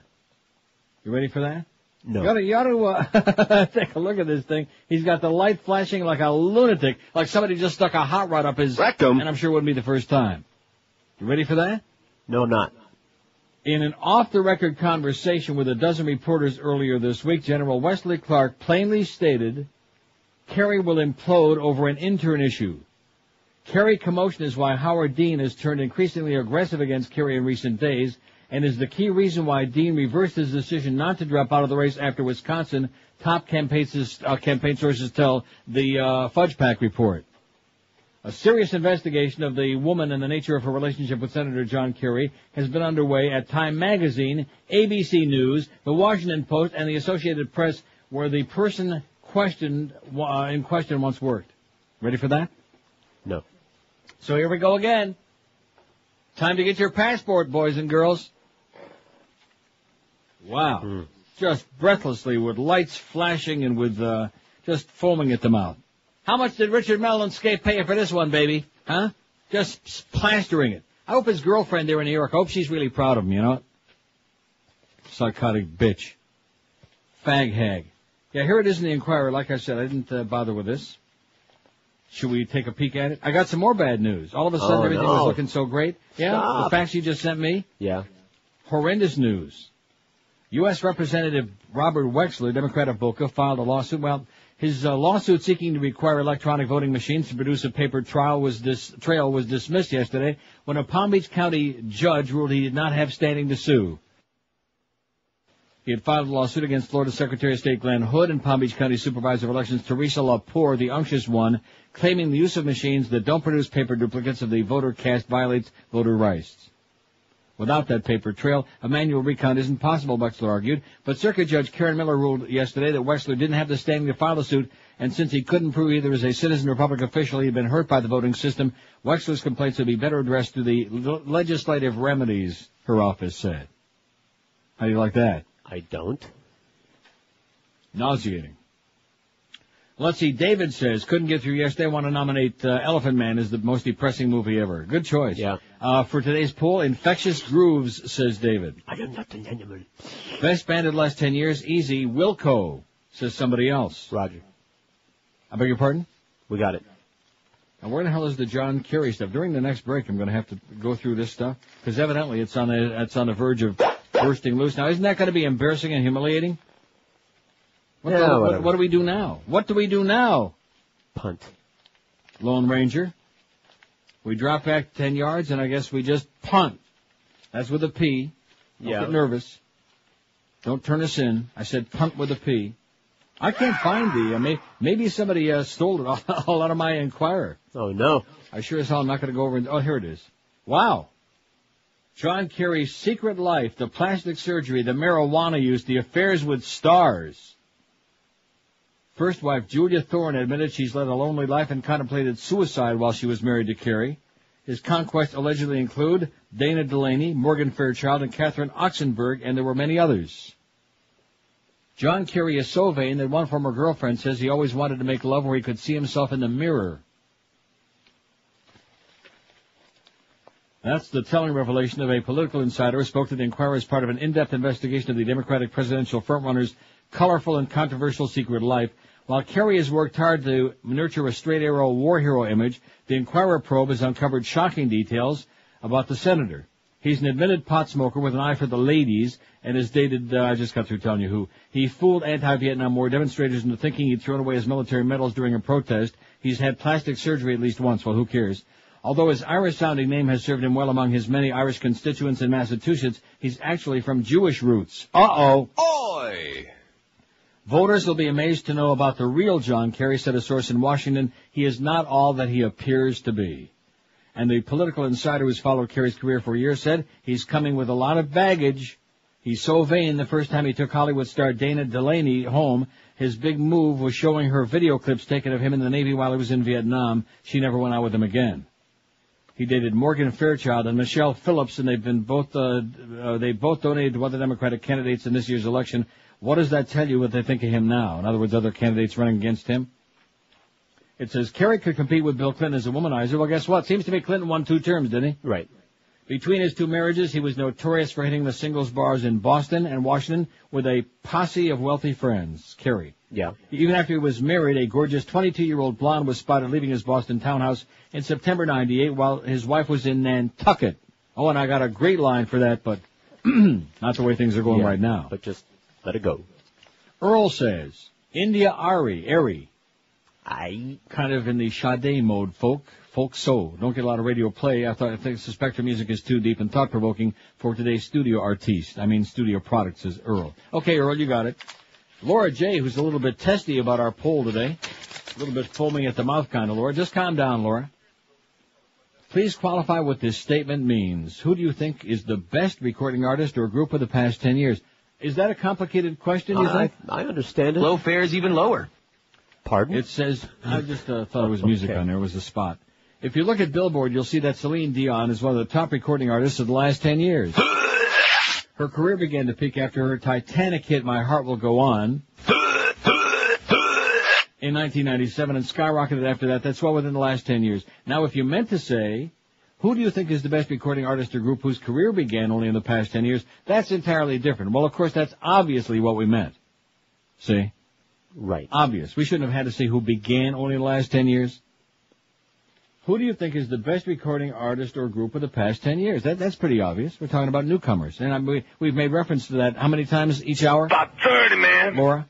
Now, if you don't like her, that's fine. No, I don't like her. I despise her. I find her nauseating, revolting. She makes me want to get on my hands and knees and all fours and just puke all over the floor several times. So do you like says it? It's your show and you certainly can do whatever you want. Thank you, Laura. But I would like to participate and put in one vote, even if that's all it is, based on how I interpret the original question. But that isn't the question, see? Because there's no one on that list thus far for whom I would vote. Well, then, see ya, Laura. Sorry. Yeah, come back another day and play. I mean, there's no law that says you have to participate in our poll. Now, look, guess who we left out? I know y'all get some bounce. Need the bounce for the sex, you know? Your dude is back. Maybach roof is back. Tell the whole world. Well, this has nothing to do with it. We left out Destiny's Child. Oh, gee, how did we forget to leave out Well, that? I was trying, but I mean, I'm trying to be fair now since we're putting groups on there that I'm, we aren't all that crazy. It's not a question of who we like. Right. Because who we like, the audience don't like anyway. But that's the answer to how we forgot. Right. We're trying to forget. It was subliminal. Mm-hmm. How do you like that Kerry stuff, huh? Kerry stuff? They're all gonna laugh at you. Oh, John boy. Kerry. Yeah. Yeah, well. We got the daily death report. I don't have time for that. I'll save it for tomorrow. Thanks again, Death Man, but I'll save that. Just too heavy of a plate. It's like go to a buffet and loading it up. And now all this the Strokes. Adrian says the Strokes. Okay. Got the Strokes?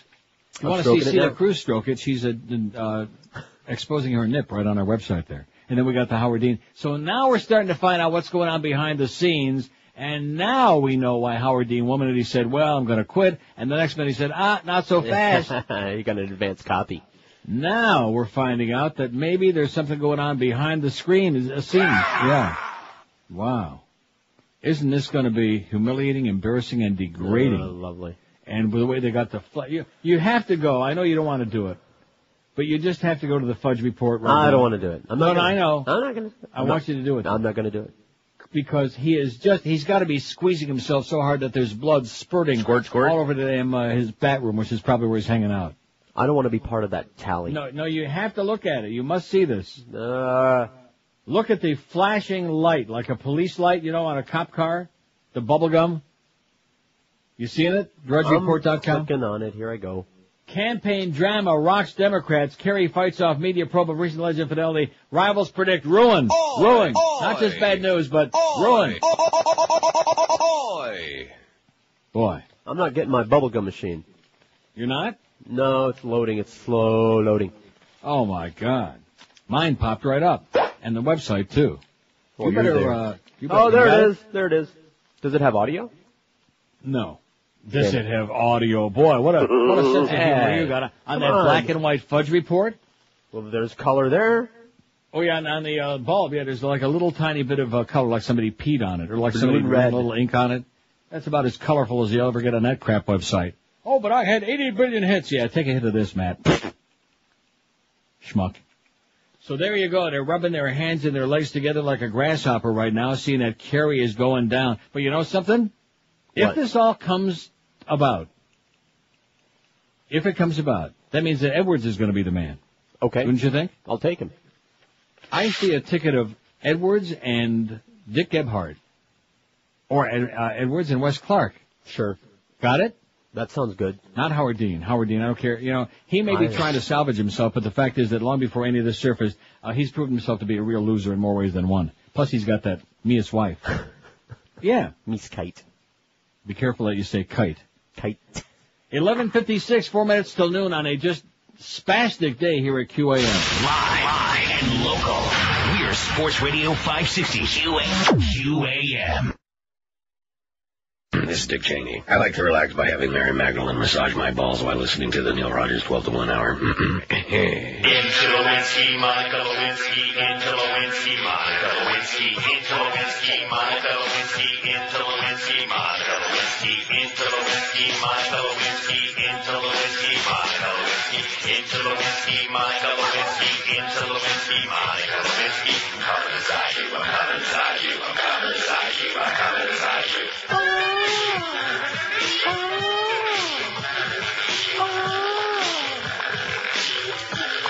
Well, now, don't you tell me to lie. I love that Monica's big fat thighs. The star prosecutes I can't deny. I ate her big and hairy pie. Phew, yahoo, who knew? My presidential juice was squirted on you. Loving Monica on that oval tile. I rolled that booty slick Willie style. Making out with Monica in my limo. I couldn't have picked a fatter bimbo.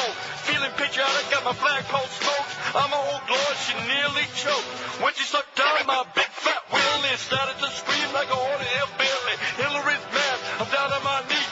Into Lewinsky and don't Tariq.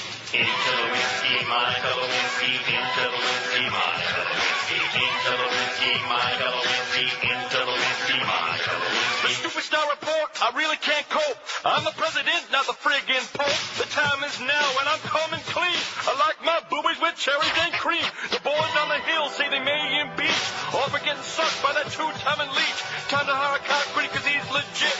If she didn't spit, they must have quit. When my term is over, it's time to blow. I'm dropping Hillary like a hot potato. Never slept with Hillary, that's all I know. She's always getting busy with Janet Reno. Sick and tired of everyone calling me a bum. I might have got sucked, but I did not come. Scared to death, Monica taking the stand. Excuse me, General Bomb Afghanistan. Into Lewinsky, Monica Lewinsky, into Lewinsky, Monica Lewinsky, into Lewinsky, Monica Lewinsky, into Lewinsky, Monica Lewinsky, into Lewinsky, Monica Lewinsky, into Lewinsky, Monica Lewinsky, into Lewinsky, Monica Lewinsky, into Lewinsky, Monica Lewinsky. Sticking the cigar where it tends to stench. Your big dabbing box, your blackmailing wench. Oops, I'm so sorry I stained your dress. Clean it, Beyonce with permanent press. I got a little secret, I'm ready to unzip. Saw Kenneth Starr doing Linda Tripp. Checking out the booties, I'm ready to pop. Alright, everybody, I'm letting my pants drop. 1203 at 560 WQAM. This is a traumatic day, isn't it? Yeah, I guess. Unbelievable. Spastic. Steve says, how about adding Rascal Flatts to your poll? They're a country band, but they're great. Well, why the hell not? We didn't say what kind of music, right? That's right. Why the hell not? We don't want to get Laura all upset again. She'll send us another fax. Maybe she can vote for them. I wonder if that's Laura Ingraham, you think? Or probably. Steve Miller Band. I mean, Dave Matthews Band. Sorry. What do you think was the best recording artist or group of the past 10 years? We're talking about people that just came to be known in the last 10 years. Right. Not people who have been around 100 years, old trolls like Celine Dion, okay? Dave Matthews Band, 75, Outkast, 26, Radiohead, 25, Eminem, 21, Norah Jones, 19. The Foo Fighters have got, what have they got? 19. Shania Twain, 19, Coldplay, 16, Linkin Park, 15, Kid Rock, 10, Beyonce, 9.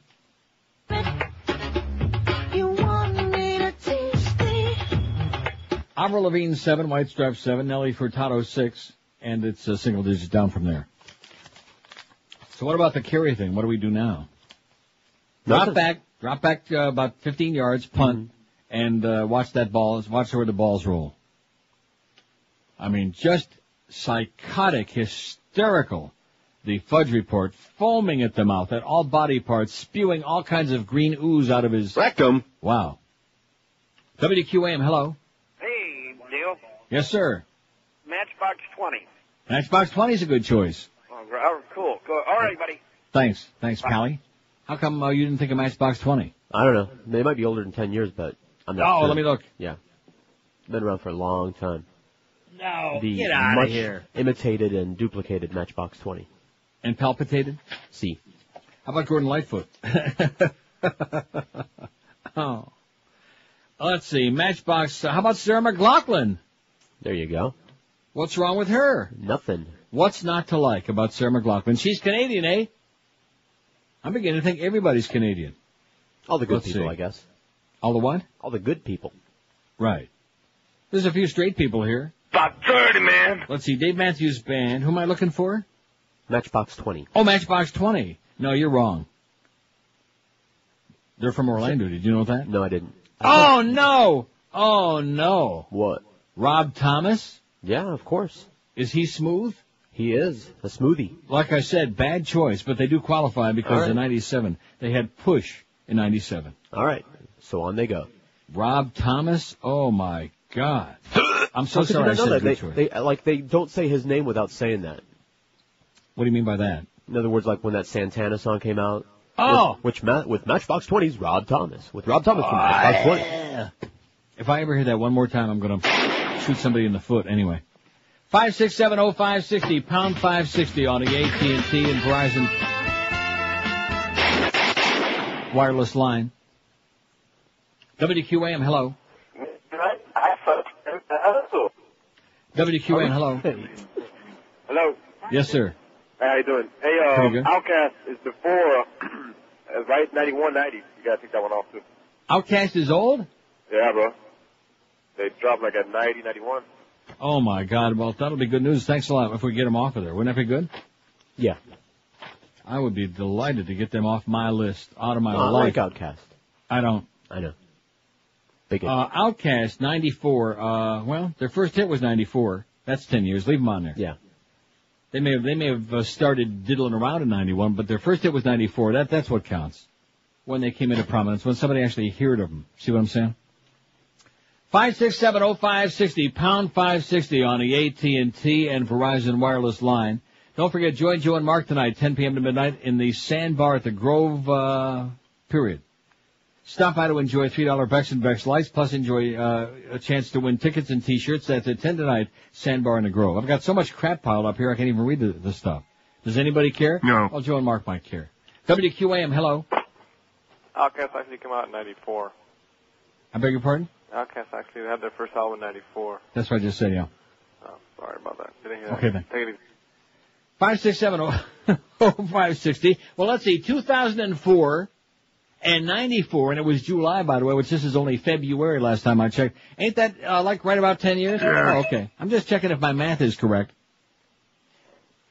I mean, I could be wrong. I'm old and febrile. Let's see, Pearl Jam came out in what, about 1825? Pearl Jam too old. Something like that, right. Rage Against the Machine. Gonna have to look it up. You're lucky I got my book here, man, on the floor, my 850-pound book, and the Smashing Pumpkins. By the way, speaking They of the might be Smashing... over 10 years old, too. What is it? I think they're older than 10 years. He ever get out of that joint? Did you say joint? Let's see. Oh, Della Reese. Let's get her on there. I bet you, what's her name will vote for her? Laura Ingraham will vote for Della Reese. Although she probably won't because she was douched by an angel. Let's see. Rage Against the Machine. The Rascals. The Raspberries. Oh, I love the Raspberries. Don't you? Like a little whipped cream on them. I hate raspberries. Rage Against the Machine is not in my book. How can that be? It means they never had a top 40 hit. Oh, I see. They're just not commercial enough to be in this book. That's how that be. Correct. Well, you can look them up on the while I'm doing this. And so I shall. So you shall. I mean, you can sit there on the Fudge Report, okay, and be packing it the whole time. Oh, man. I sure hope you got off of that thing real fast. Backed out of there so fast. Smashing Pumpkins, November 94. All right. Okay. Let's see. Touring keyboardist Jonathan Melvoin, brother of Wendy Melvoin of Prince's Revolution, died of a heroin overdose on 7/12/96 at the age of 34. See what I'm saying? A little bit of a problem there. The Smash Pumpkins just a little bit too smashed, but I do love them a lot. They're great.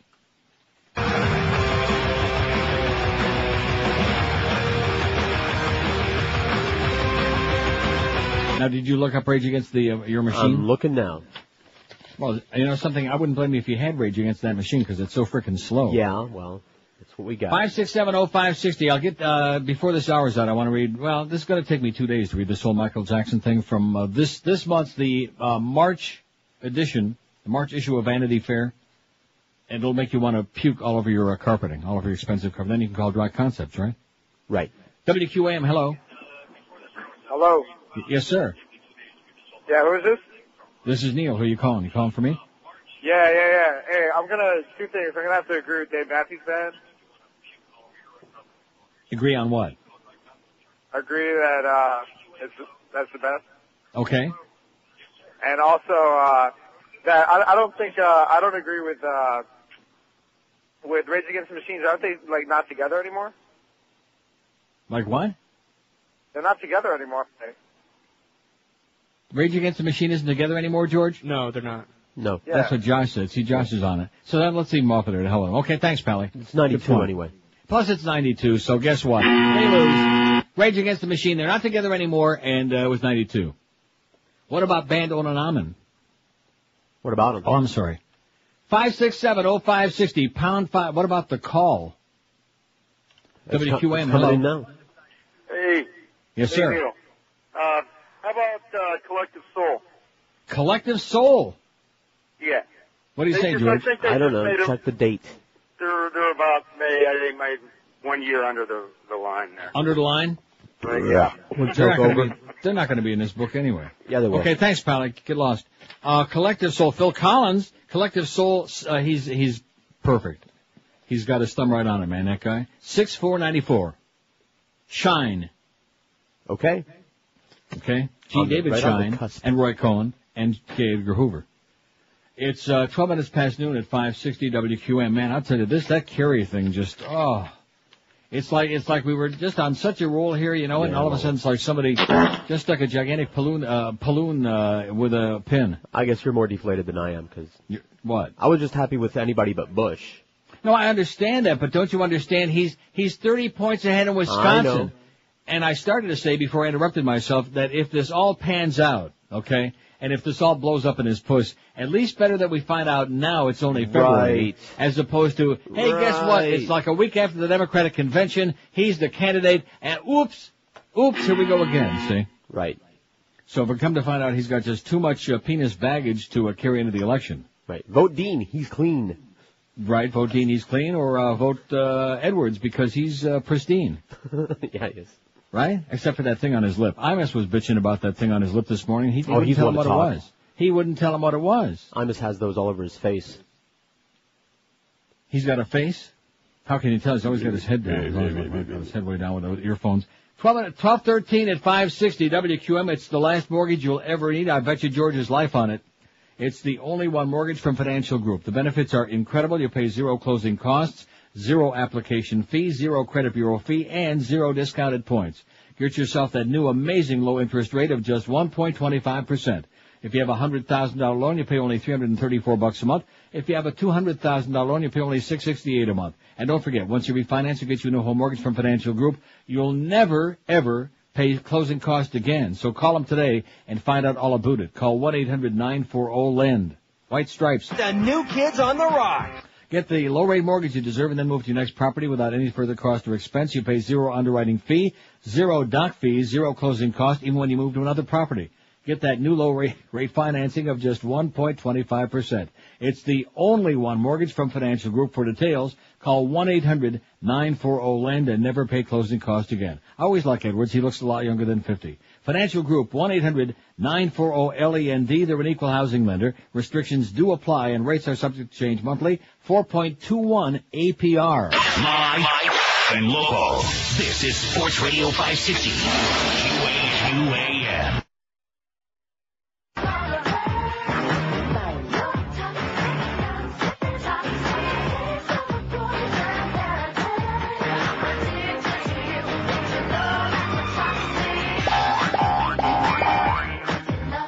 Squirt, squirt.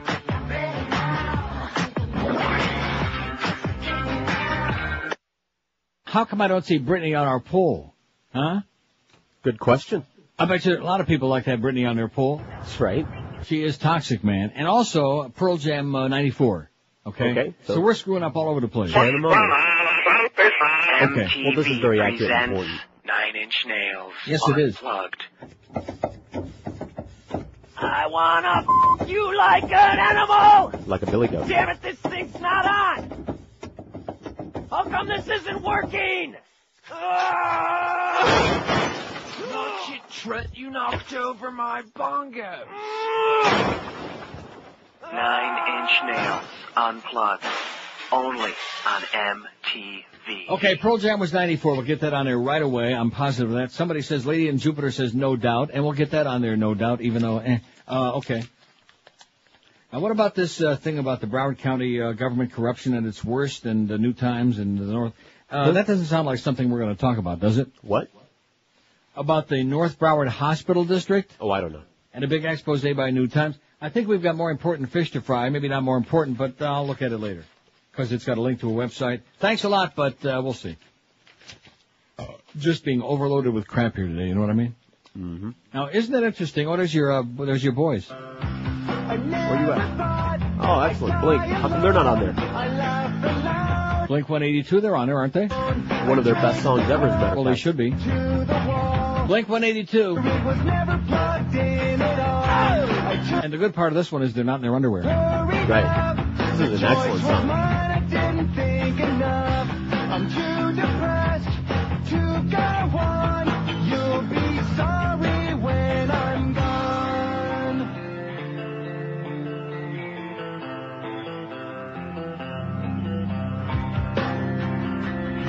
All right. I never conquered, barely came 16, just held such better days.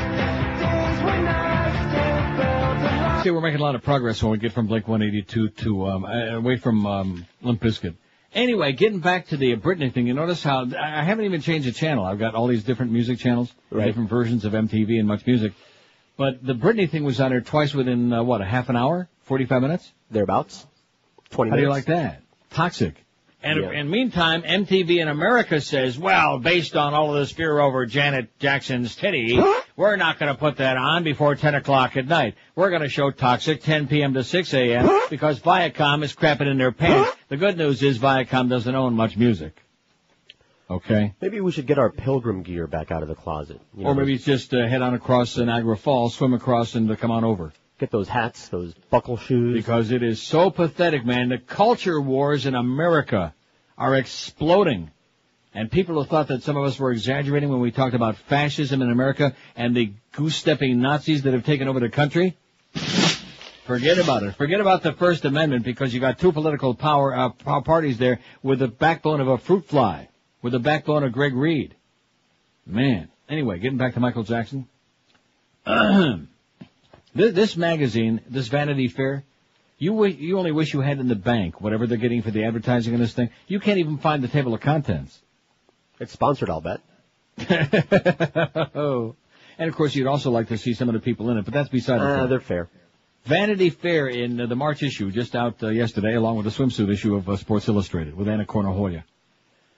Over the years, Jackson has doled out millions of dollars to lawyers, doctors, accountants, security people, con men, voodoo chiefs, business advisors, members of his bankrupted dysfunctional family, an ex-wife who allegedly threatened to tell his secrets, former staffers on remittance, and the families of young boys he has made his special friends all over the world.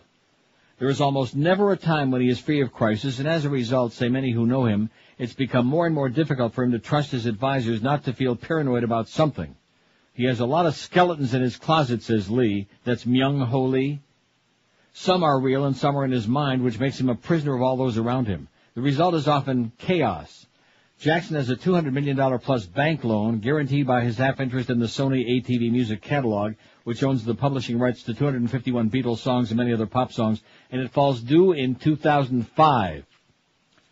These days, it's difficult to get a straight read on Jackson's finances other than the cash flow situation, which is reportedly dire. Nobody really knows if there's money or not, says Dieter Wiesner, one of his recent managers. The coveted Sony ATV catalog is worth hundreds of millions of dollars. However, as I reported in this magazine last year, Sony has the right of first refusal if Jackson's forced to sell his share, and he cannot sell, according to Lee, before October 2005, the 10th anniversary of the partnership. There are reports that Jackson, meanwhile, is being bailed out by a number of interested parties, including Alvin Malnick. Remember we talked about that? Yes. The flamboyant Miami lawyer who once represented Meyer Lansky about their great friendship. Malnick reportedly put up much of the money to settle 2 civil suits against Jackson last year, a figure estimated at close to $10 million. In times of trouble in the past, most notably during his first molestation case, Jackson has turned to drugs. Kat Pelicano remembers a very high Michael Jackson in her house in August 93, nodding out and drinking glass after glass of orange soda. Kat is the former wife of Anthony Pelicano, the private investigator who worked back then for Jackson's attorneys Burt Fields and Howard Weitzman. Fields has been questioned in a current FBI investigation involving Pelicano's use of wiretapping for clients. Pelicano, who's now in jail, was then the muscle the Jackson team used to intimidate potential witnesses against the singer and to accuse Jordy Chandler's father of extortion. After the first molestation scandal broke, Anthony wanted to get Michael out of the country as soon as possible, Kat says. When Michael came into the house, my 3-year-old daughter asked if he were a boy or a girl. I told her a boy, that some boys had long hair. But do they wear makeup, she asked? That day, Kat drove her husband and Jackson to the airport where they boarded a private jet for Asia. A few months later, Jackson checked himself into a London detox center.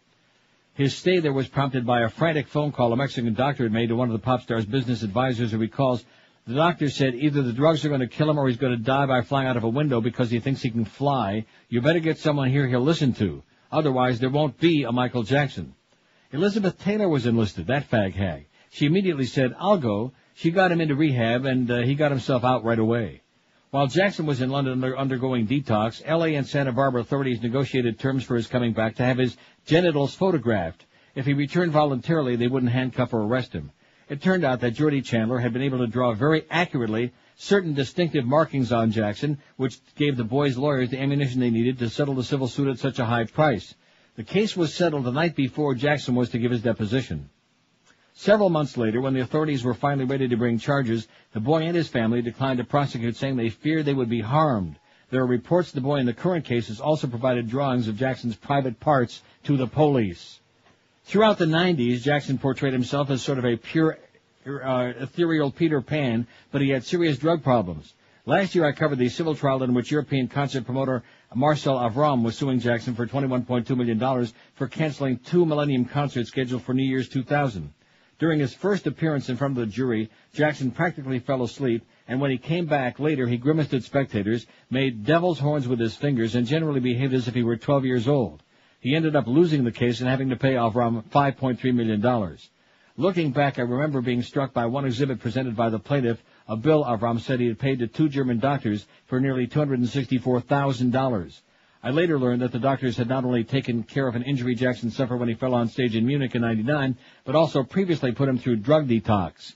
In expense reports submitted in a lawsuit that Myung-Ho Lee brought against Jackson, which was settled last June, there are entries showing $62,645 owed to the Mickey Fine Pharmacy in Beverly Hills.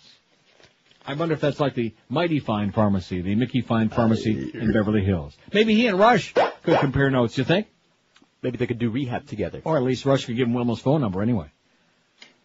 27 past noon at 560 WQAM. I'll tell you where you can go and relieve yourself from all the stress in the world, and that's the world-famous Pizza Loft. Just pig out. The prices are so low and the portions are so big. Guaranteed you walk out of there with a big smile on your puss, and you'll be, as they say in Czechoslovakia, gesund and pupik. Isn't that what they say? All the time. In the Czech Republic. Anyway, they got it all. Every kind of pasta dish you've ever loved and some you never even heard of. They got chicken dishes and veal and seafood, calzone, super subs, garlic rolls just dripping with garlic, the best you've ever had, and 3 different kinds of fantastic pizza. Everything is cooked fresh to order just the way you like it. Nothing soggy, nothing sitting around all day, waiting to fall into a lump. You'll find a Pizza Loft in the Pizza Loft Plaza on University Drive between 595 and Griffin Road, right beyond Pier 1 Imports. For takeout, for delivery, for catering, which they do for as low as $5 per person, call 954-916-8880. If you should go in there, by the way, and happen to see the Rimmers eating for free, please notify the authorities. 954-916-8880 for the world-famous Pizza Loft in Davie. Live and local. This is Sports Radio 560. QAM. The hardest working criminal in show business is back in jail. And that's where he's recorded his brand new CD, James Brown's Dumbest Hits. I stood up good. You knew that I would not. Scoot up.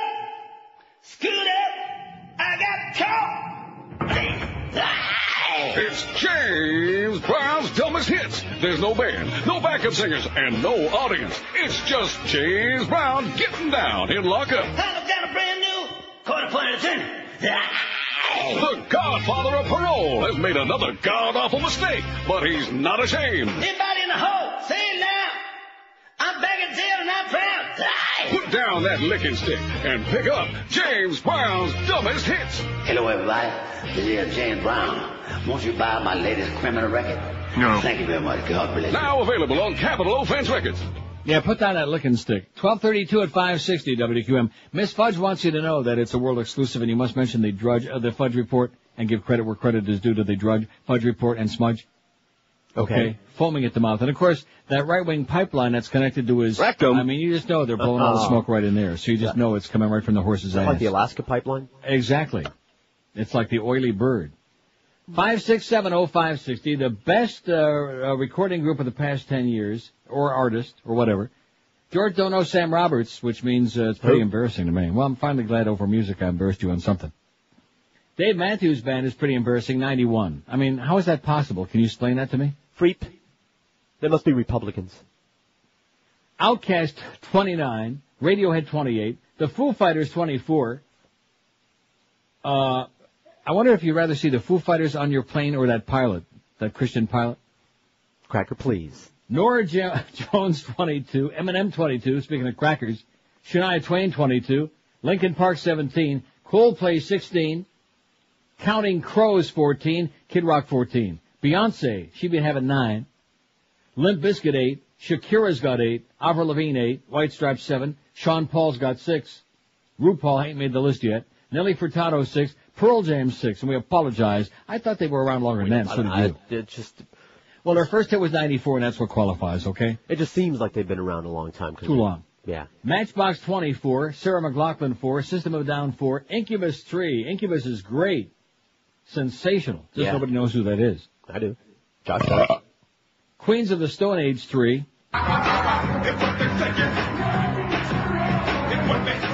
Okay, what will be next? Yes, it was. Train, 3. Oh, there's no sense in reading these like ones and twos. Oh, Pod's got 1. You're going to be upset about that. Pod. People. Ew, God. The God Squad rhymes with Pod because they're pretty mod. 5670560, pound 560 on the AT&T line. QAM, hello. Yes, Neil? Yes, I am. Hi, Neil. I was just wondering if you knew where the term cracker originally came from. Polywana. No, actually, years ago, like in the Civil War, all over Florida there were wild cattle. And there were cowboys that they called crackers that they sent down to round up the wild cattle to feed the troops. And there were black crackers as well as white crackers. They would crack the whip on the cattle. That's that. That's fantastic. Thanks, Neil. Thanks a lot. Oh, you already knew that? Yeah, true story. Crackers had originally applied to Floridians. Native Floridians were the first people called crackers by other people. I see. Well, it figures, don't it? That makes sense to you? Figure rhymes with bigger. See, there you go. They're cracking the whip. If you don't stop that, Jazz man, you're going to be on the outside looking in. 5670560, pound of the zoo, pound 560 on the AT&T and Verizon Wireless line. With the monkeys. See, there he goes again with those President Bush comments. You better start respecting your president, your dictator. No. I think they're going to call off the election. I think that's what Miss Fudge is counting on. They're going to call off the whole election. Because if Edwards gets it, then they're going to tell you what that chirpy is on his lip. It's a shanker. WQAM, hello. Hey, Neil, how you doing? Pretty good. All right. Just a clarification on Pearl Jam. I don't know what book you're reading, but their first album came out in 1991. Yeah. And, yeah, but their first hit was 94, so we'll give them a break. We got a lot of people out there who want to vote for them, and if it makes them feel better, I mean, aren't they entitled? I guess. What the Sure. hell? You know, the world's going to hell in a handbasket anyway. Exactly. Yeah. I'd like to nominate the band. Go ahead. Audio Slave. Audio Slice? Audio Slave. Audio Slave. Yes. Now we're talking. Okay, thanks, Pally. Okay, no problem. Have a great day. Never They're heard the of old Rage Against the Machine with Oh, a new the singer, old Chris Rage Cornell. Against the Machine. So in other words, by hook or by crook, we got him on there one way or the other, right? Audio Slave? See. Now where the hell would I hear that? What station in South Florida, assuming I was there, which I'm not, what station would I hear Audio Slave on? Winamax. Zeta. On Zeta? I wouldn't know. Yeah, they're on Zeta. The Buzz. My radio's got an automatic tune-out on Zeta. When you press the search button, you know, and it goes up and down the FM, and it automatically hops over it, just like that. Mine goes to Omega. 567-0560, pound 560 on the AT&T and Verizon wireless line. Here's line 9, which is always spectacular, QAM. Neil, God, Yes, sir. what's happening, buddy? How you doing, Pally? I'm good, man. We Good. practically worked together at one time. Really? Yeah, I was back at Zeta during the Mike Lyons days. Mike Lyons. Remember him? Holy crap. Man, that's been a while. I've been trying to forget that. Yeah. Yeah. I remember your trash can. I used to kick it around all the time. Remember the old Mark Kuhn days, man. Mark Kuhn, I don't Mark the remember that, dude. Kuhnmeister. And David Hosley. Anyway, what do you got? Nothing. Is that George over there? That's George. Man, I want to just give George some kudos, man. He's doing a hell of a job. Well, what's he doing? I don't know. Oh, you mean on the show? I see. Okay, listen, hang in there, man. All right, you too, Neil. And congratulations for getting out of the business. Oh, hey, David, I'm still in the business. You are? I am. I'm working What in are you doing? Oregon. Oh, in Oregon. Yeah, like man, I said, we're congratulations smoking it, choking it. Congrats for getting out of South Florida. That's what I meant. Thanks, buddy. See you around, man. Bye. Bye. QAM, hello. Hello, Neil. Yes, sir. Hi, Neil. I had a question. The Hot Couples Contest. Yes. Could you guys take naked nude pictures or no? Please. Absolutely. Of Pretty course. please. In fact, we're dying for them. Could we? Please. And all right. Cracker, please. Excellent. Thanks. Thanks a lot. Excellent. It's about time. Now, don't say so excellent yet. We don't know what he's going to send. Maybe it's him and 2 chimpanzees. We don't know. We'll take it. We'll take whatever you got. Oh, don't forget, tomorrow at 2 o'clock is the deadline, Hot Couples Contest. Email those pictures to contest@neilrogers.com. Clad, unclad, naked as a jaybird, in the shower, doing the old shower of power on the old tower, whatever you're doing. And next week we put all the pictures on there and you have a chance to vote. And of course whoever has the most friends wins. I mean, couple with the most votes at the end of the week next week at 2 o'clock next Friday, a week from tomorrow, wins their choice. Either a trip for 2 to hedonism in Jamaica, 3-night vacation all inclusive, including meals and beverages, no airfare or personal expenses, or a 2-night vacation at the Royal Oasis Resort and Casino in the Bahamas, which includes airfare. The other stuff you got to pay, but that includes airfare to Grand Bahama Island. And whichever the first place winner gets, then the second place trip goes to whoever's the runner-up. Got it?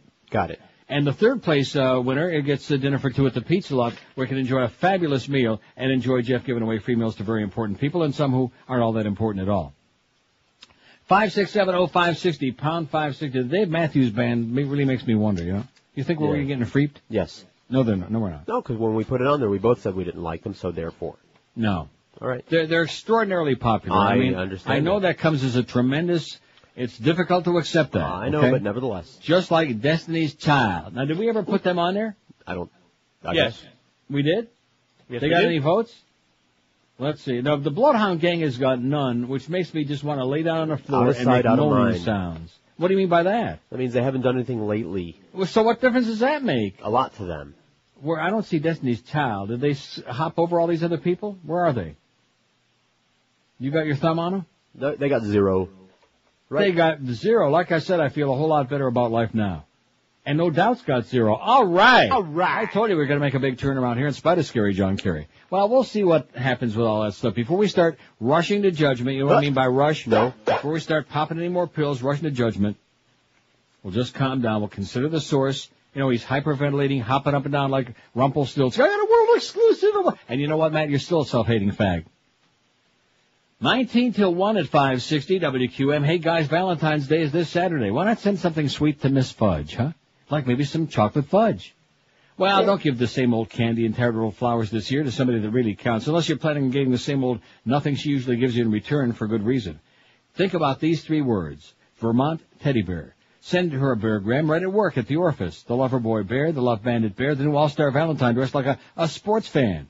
When it gets to the orifice, she'll be completely surprised. All of her coworkers will think, hey, she must be hanging out with the greatest guy in the world for sending such an original, thoughtful gift. Then maybe she'll give you the gift that you're hoping for. Just call 1-800-829-BEAR and the Friendly Bear Council will help you choose the perfect bear for your Valentine, delivered with a free chocolate in their famous gift box. It only takes 5 minutes to make your order, and overnight delivery to the home or office is still guaranteed. You still have time. So if you're still twiddling your thumbs wondering about what to do for that special lady, or both of them, call 1-800-829-BEAR or shop online at VermontTeddyBear.com. Send your Valentine something new, something creative, something exciting. The alternative to flowers, call 1-800-829-BEAR and tell them that cranky old Neil told you to call 1-800-829-BEAR. Live and local. This is 560. The radio's all yours now.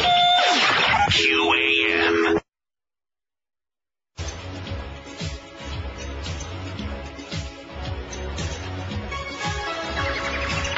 It's close to bedtime, shutting down my amusement park. I'm in my bedroom, gonna go to someplace deep and dark. You try to scream, but take a look at me and you'll understand. You owe me this, it's my turn to go to your Neverland. Your sodomites, I'm a molester. Rectum. Molester, yeah. And you know what they say, the younger they are, the better. I'm a molester. Molester, yeah. A few million makes it right. I'm a molester. I'll get you tonight. Oh! Here's somebody else we left off. How could we do that? Pink, as in one of the pink Indeed. and one of the... I beg your pardon? I said indeed. Yes. Man douses himself with gasoline in Lauderdale Bank and threatens to set himself on fire. Okay.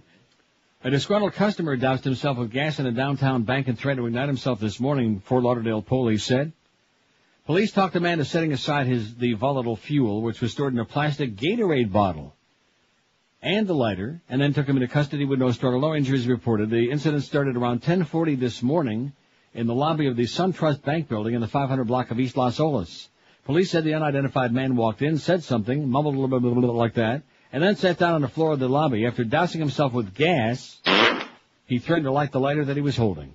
Employees and customers were quickly evacuated from the bank while police talked with the man. They eventually talked him into settling down and setting down both the lighter and gasoline and surrendering. After the man was washed down, they washed him off. He was placed under observation rules cited in the state's Baker Act, which allows police to take somebody into custody temporarily if they're in danger to themselves or others. The Baker Act is in, like they should have done to Greg Reed a long time ago, before he screwed up QAM. By the way, Joe Rose has worked 9 weeks in the morning, 8 to 10, still hasn't got paid a dime. I just thought I'd mention it again.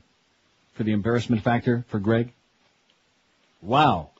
Hey, listen, you wouldn't face anybody either if you thought you could keep getting... That's why he keeps stalling, you know?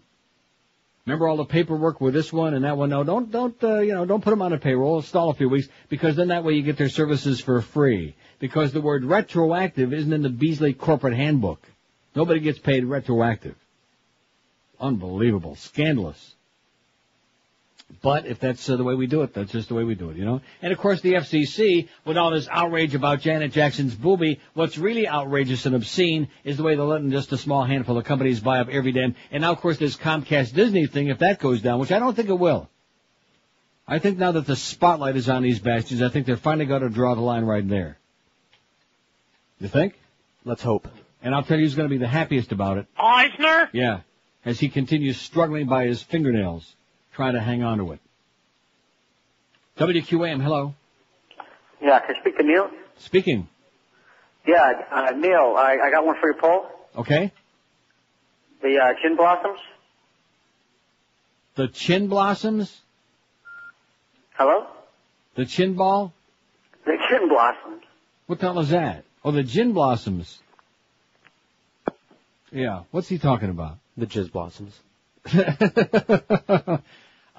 Go back to your other stuff you were talking about last time. Is he just babbling? No, you gin never blossoms. know. We're putting them on there. Who? The gin blossoms. The gin blossoms. The gin blossoms. That's what I tried to say to you. He kept saying the chin blossoms. I know, he was... I think that guy plays a mean chin ball if you ask me. Some of these people are very inarticulate, you know what? What? Maybe they've been drinking too much gin. Jesus juice. Or maybe they've been playing too much gin rummy. Or drinking too much Jesus juice out of soda cans. Don't let me forget to read some more of that Michael Jackson stuff before the show's out. Hey, don't forget. Because then it'll continue on to tomorrow and then maybe even to Monday. It's a long piece. It's a long piece. Well, you know, it'll save you like I wonder how much this is in the US of A. It was $5.50 Canadian. Because it's a big, $4.50. It'll save you $4.50 from buying the March Vanity Fair. WQAM, hello. Hey, Neil. Yes, sir. Hey, I got one for your poll that you guys forgot. Good one. Okay. Super furry animals. Super furry animals? Yeah, man, they have a lot of good songs. Such as? Yeah. My favorite. Isn't that your favorite? Sure. Yeah, it's my favorite song of theirs, too. Super Furry Bush? I can't believe they know. Well, they don't know from nothing, the Bloodhound Gang. I guess they weren't that big in the U.S. in the first place, were they? Huh? No. Big. Huge in Europe, man. Martin's career. We'll do it once real fast and then I'll disappear. You and me can do it just like Jeffrey Dahmer. And now that you're dead, the sex will be so much calmer. You and me, baby, ain't nothing but monkeys. I itch my butt, bust a nut, and you just throw feces. Beauty. Can't talk about those feces no more, man. No. The feces of the species can't be doing that one no more either. Because Michael Powell's, which reminds me, was it Myra Breckinridge by Gore Vidal or was it Myron? I think it was Myra Breckinridge where he used the names of the Supreme Court justices who voted, the 7 dirty words decision against WBAI and George Carlin. Mm-hmm. He used the names of the justices to describe private parts. Okay. And, for example, penis was Rehnquist, who at that time was just another justice, not the Chief Justice, which he is now, unfortunately, that Nazi William Rehnquist. Rehnquist, he substituted all through the book for the word penis. For breasts, guess what word, who was the, it's so ironic, Powell. How do you for like heaving that? Powells. Isn't that great? That is great. So go out and read Myra Breckinridge, then you'll probably start walking around in a dress, guys. WQAM, hello. Yes, is this Neil Rogers? Yes, sir. Okay, Neil, I have something really important for you. I think you'll appreciate this. If you can, and people that you know, can push for the idea of the National Democratic Party pushing for a constitutional amendment that would ban the outsourcing of jobs to foreign countries. Oh, yeah, that's coming next week. We're going to be pushing for that real hard. Let's start pushing it right now, right? This guy doesn't listen. El Presidente and his people told us 2 days ago that that's good for the economy here, for the American workers. Jobs overseas is good for taking all of these big corporations and allowing them to ship all those thousands and thousands and zillions of jobs overseas so they can get those 50 cent a day Chinese workers to build all their crap. That's good for the economy. Hold your breath, pal. You're in a dream world, man. Give yourself some medication and a good tank of oxygen and take a deep breath. 567-0560. Pound 560 on the AT&T and Verizon wireless line. I'll say it again. CNN and Lou Dobbs last night, they took a poll on that. Outsourcing jobs, good for the economy, good for the American worker, or bad? 95% of the thousands is that bad, not good. What a surprise, huh? And the other 5% said, huh? What does that mean? Yeah, the other 5% were like I said, 5 cent an hour Chicanos. And, of course, this comes right on the heel of El Presidente saying, hey, all those illegal aliens coming on in, well, let's give them a little bit of, time to hang around and do their thing. They're providing... You know what's funny about that is, how you used to joke? You used to joke about as soon as they wash up on shore, they get a driver's license and a raised diary. And a 57 Chevy, right. Well, now... That's right. So you can't complain about American workers anymore because pretty soon, if you leave Bush in there won't be any. But everything's just fine, right? Oh, we're fine. WQAM, hello. Neil? Yes, sir. Hello? WQAM, hello. No, George? Yeah. I have a question for you. Go right ahead. Why can't I pick up the Neil Rogers show on my computer? Because you suck. George said that. I didn't say that. Well, why do you say that to him? Just messing with him.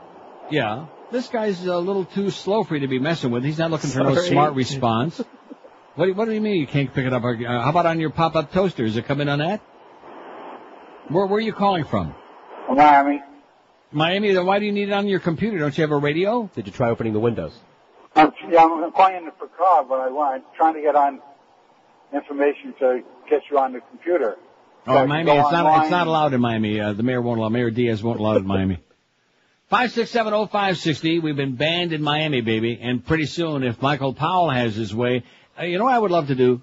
I would love to do a show on the internet. I realized I couldn't make this kind of money, but why not? Maybe that's the future. Right. And then, of course, with my luck, just the day that we started, the FCC had Congress pass another law today, and now the FCC is regulating all content on the internet. And you can't say crap, right? It'll happen. Like the day that I did the show with Pharrell for an hour. Crap. Right? Or did we do an hour? 40 minutes, Did we do that twice? It was like 40 minutes. I think the day once. His very first day that he was supposed to start when the transmitter went out for a couple of hours. That was the day. And he never got on the air. And so Pharrell and I did a show on the internet. Mm-hmm. And we said crap, and the F word, and the S word, and the P word, and the C word, and the D word, and the A word, and every word's ever been invented, eh? And it was a lot of fun, as opposed to the crap that they force us to do, because we have to watch our language, because we have the word police, the language police. We have the pot police, the jaywalking police, and now we have the goddamn booby police also.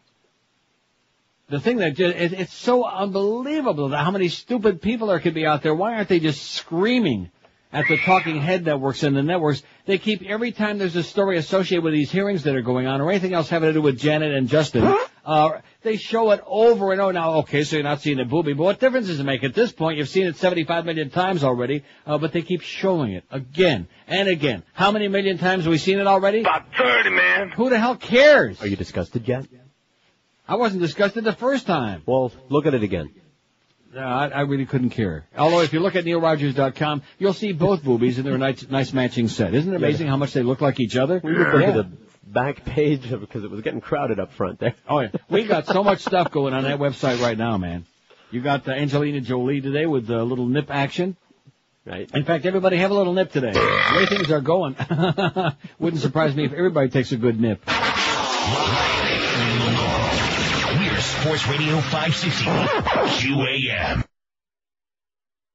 Buttheads, it's the 1 to 2 hour. You love Shakira's top 10 hit, Underneath Your Clothes. Underneath your clothes, there's an endless story. There's a man I'm trying. And now you love her new album, Shakira Sings Other People's Hits.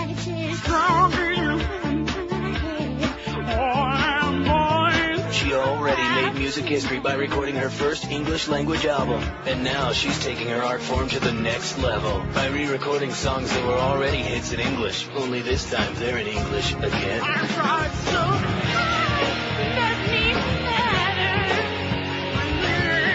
Shakira Sings Other People's Hits.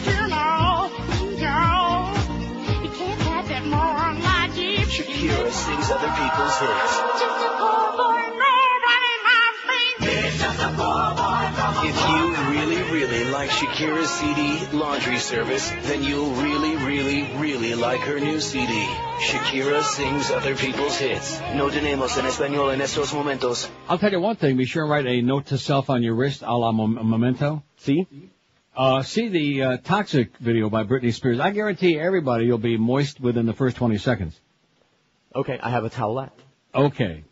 Appearing Wednesday on ABC's Good Morning America, Jason Williams' wife Tanya said he has been frustrated by the claims made against him since the shooting of that limo driver, Gus Christophe, and revealed that she's created a website to thank her husband's supporters. Isn't that great? Now, I'm curious because I've been reading everything I can get my hands on, and I can't find no more about that dead dog, you know, the Rottweiler, his pet Rottweiler that he lost a bet on and then shot him in the head and one other time and killed him. Only we care about that dog. I mean, it says here, Jason Williams is known both in the NBA, where, of course, he used to play for the Nets, his community, and his family as a big teddy bear, they said. Right. I think the dog committed suicide, and so did Gus Christophe, with a 30-inch shotgun. It was 3 feet long. Yeah. Isn't that always a good idea, to commit suicide with a 3-foot-long shotgun? If your arms are 3.5 feet long. But the only problem is that the shot was from not that close range. So probably what he did is he handed it to the dog. Well, that's right, the dog was already dead. Right. Well, they got a new dog. He gave it to the dog and said, I'm going to walk across the room and then pull it. Well, he was fast. See, he shot from across the room, and then he ran ahead. And just like Tom Welling, Right. he caught the bullet in his chest. The only problem, unlike Tom Welling, was he died. Caught the shot. And when Jason came in and was like blowing into his mouth, in fact, maybe before the shooting he was blowing into his mouth. But at any rate, and the guy said he said he's dead. The cop said he's dead, or whoever the hell it was. Not the cop. The cops weren't there. Who was it said he's dead? Dr. McCoy. Dr. Robert Young. Bones. And anyway, he said, "Oh man." No. That's what he said. Oh, man. Yeah, just like that. Oh, man. Sounded just like OJ. Oh, man. I'll be damned. Oh, man. At any rate, Jason Williams is a scumbag. Anybody who likes him, scumbag. There you go. 567. What do you think is the best recording artist or group to come along in the past 10 years? See, now we're saying to come along. We probably should have put that in there, otherwise we won't get what's her name all upset again. What was her name? I don't know, lady. Laura. I wonder if that was Dr. Laura Schlesinger. Hey, we got nude pictures of her. Oh, wait, no, we're not going to pollute our website with that crap, okay? Anybody want to see that? No. No. You can see her pie. Oh, jeez. No chance. WQAM, hello. Yeah, Neil, I'm glad you brought that up.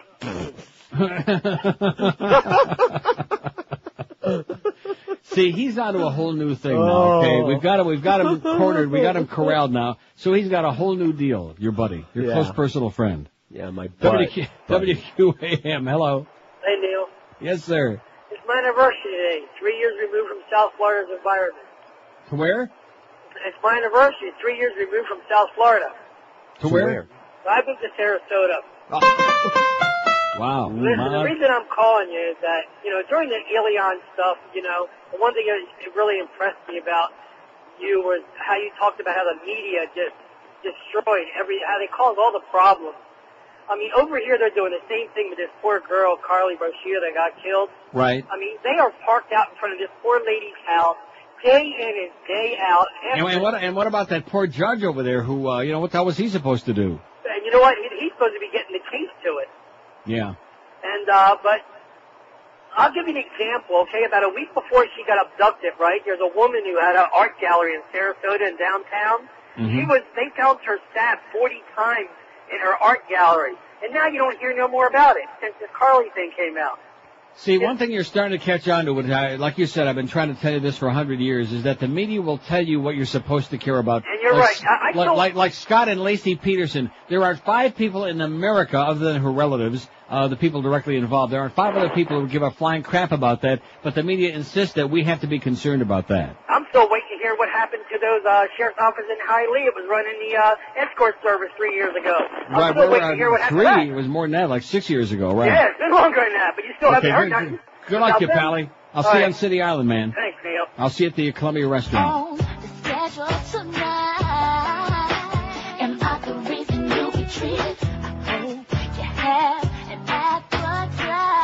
I'll tell you one thing I'm really grateful for that nobody has said for the poll today. Bye, bye, bye! Oh, thank the Lord nobody said that. Because at that point I would have fallen right on the floor, prone position. Man. 5670560, pound 560 on the AT&T and Verizon wireless line. See, didn't we discuss this a couple days ago that we can't find anybody of any age, of any sex, of any persuasion, of any breed who likes Justin Tinkerbell and thinks that he is really a singer, a performer, and anything? Right, creatures from other dimensions. But again, just like this last guy was saying now, the media tells you, oh, he's a superstar, he's great. Sure. Deaf, blind girls in special ed don't like him. WQAM, hello. Neil, yes. Hey, Georgie. I want to... WQAM, hello. That was Boner Boy. I don't like him. WQAM, hello. Hola. How about Stain? Great Dane? See. Stain, or what about corn? For the poll? Corn? Sure is special. Corn's good, and it really is special. Corn's good. We're putting corn on there. Put corn on there right away. I like that Indian corn. That the blue stuff? I like it grilled. Oh, man. You ever have that, put it in the tinfoil and grill that Indian corn? Oh, man, is that good. We had this discussion. That is so great. Mm-hmm. And that corn really is special.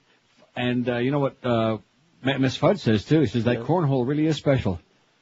5670560, pound 560 Rectum. on the AT&T and Verizon wireless line. He's just squeezing his knees and his, if he had anything there, he would squeeze that too, but he doesn't.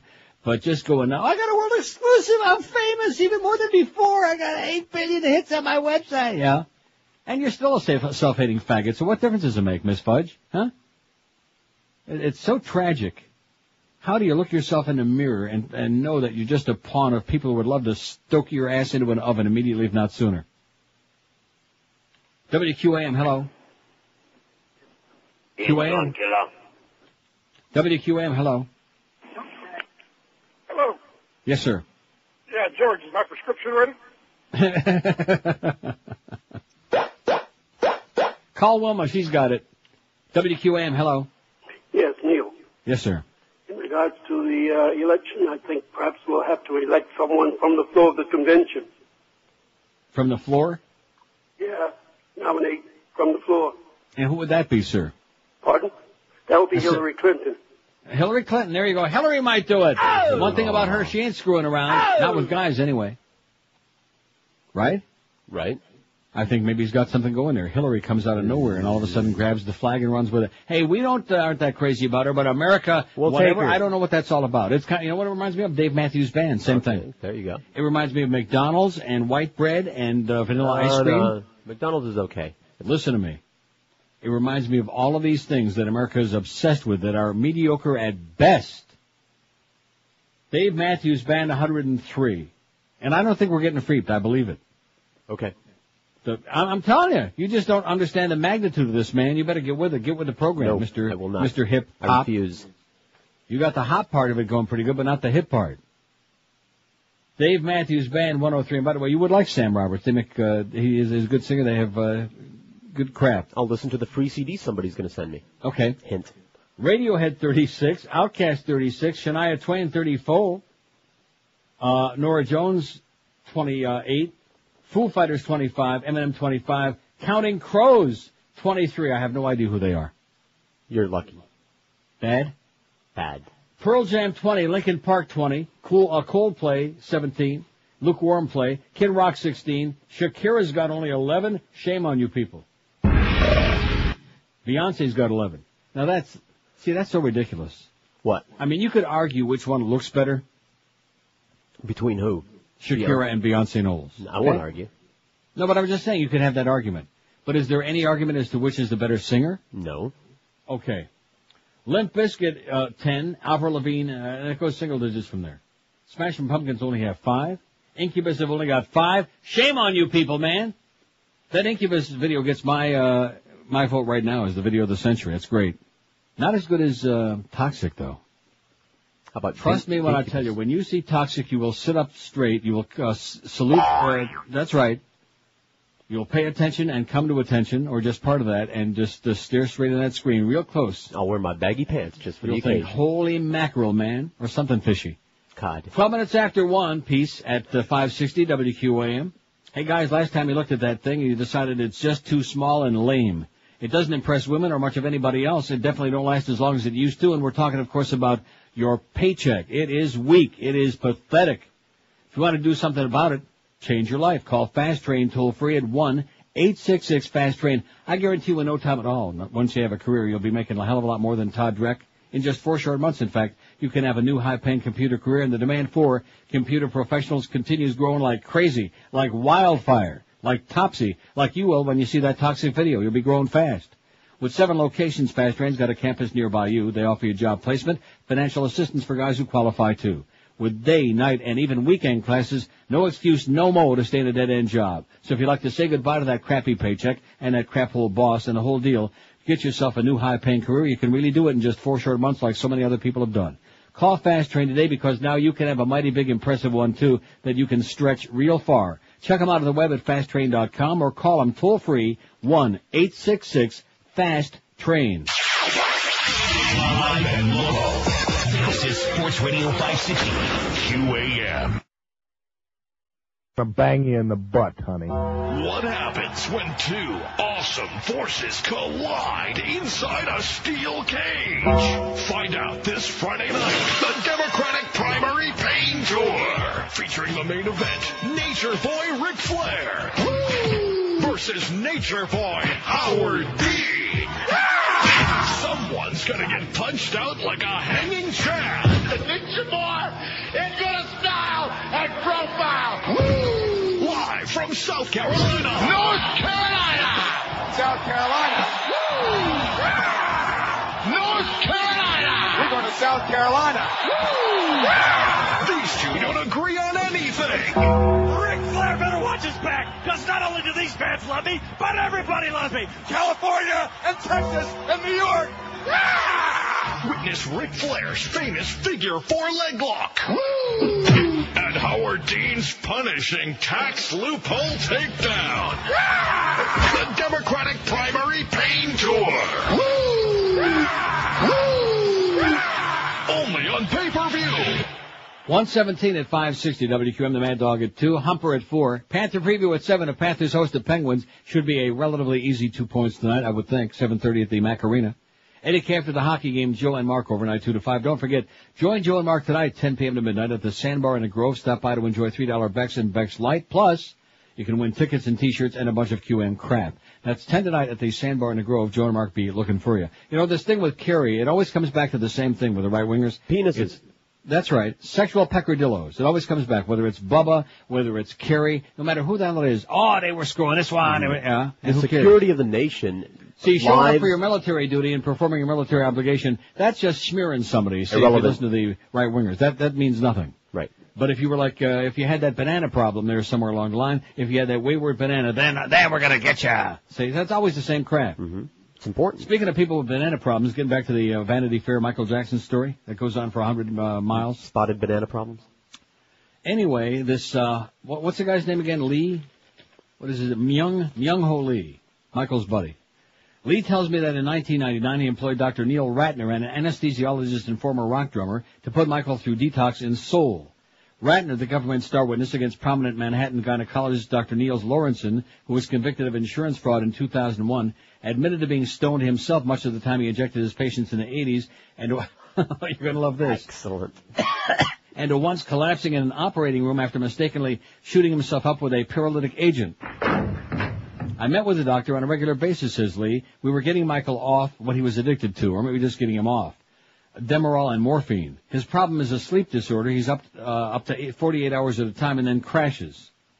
When I asked Ratner about his work with Jackson and Soul, he says, patient-doctor relationships are not something I choose to comment about. In Washington, D.C., in about 2001, after Jackson appeared at a benefit concert for 9/11 victims, he left his ubiquitous black bag filled with his prescription drugs behind. It was found by Washington police, who returned it, no questions asked.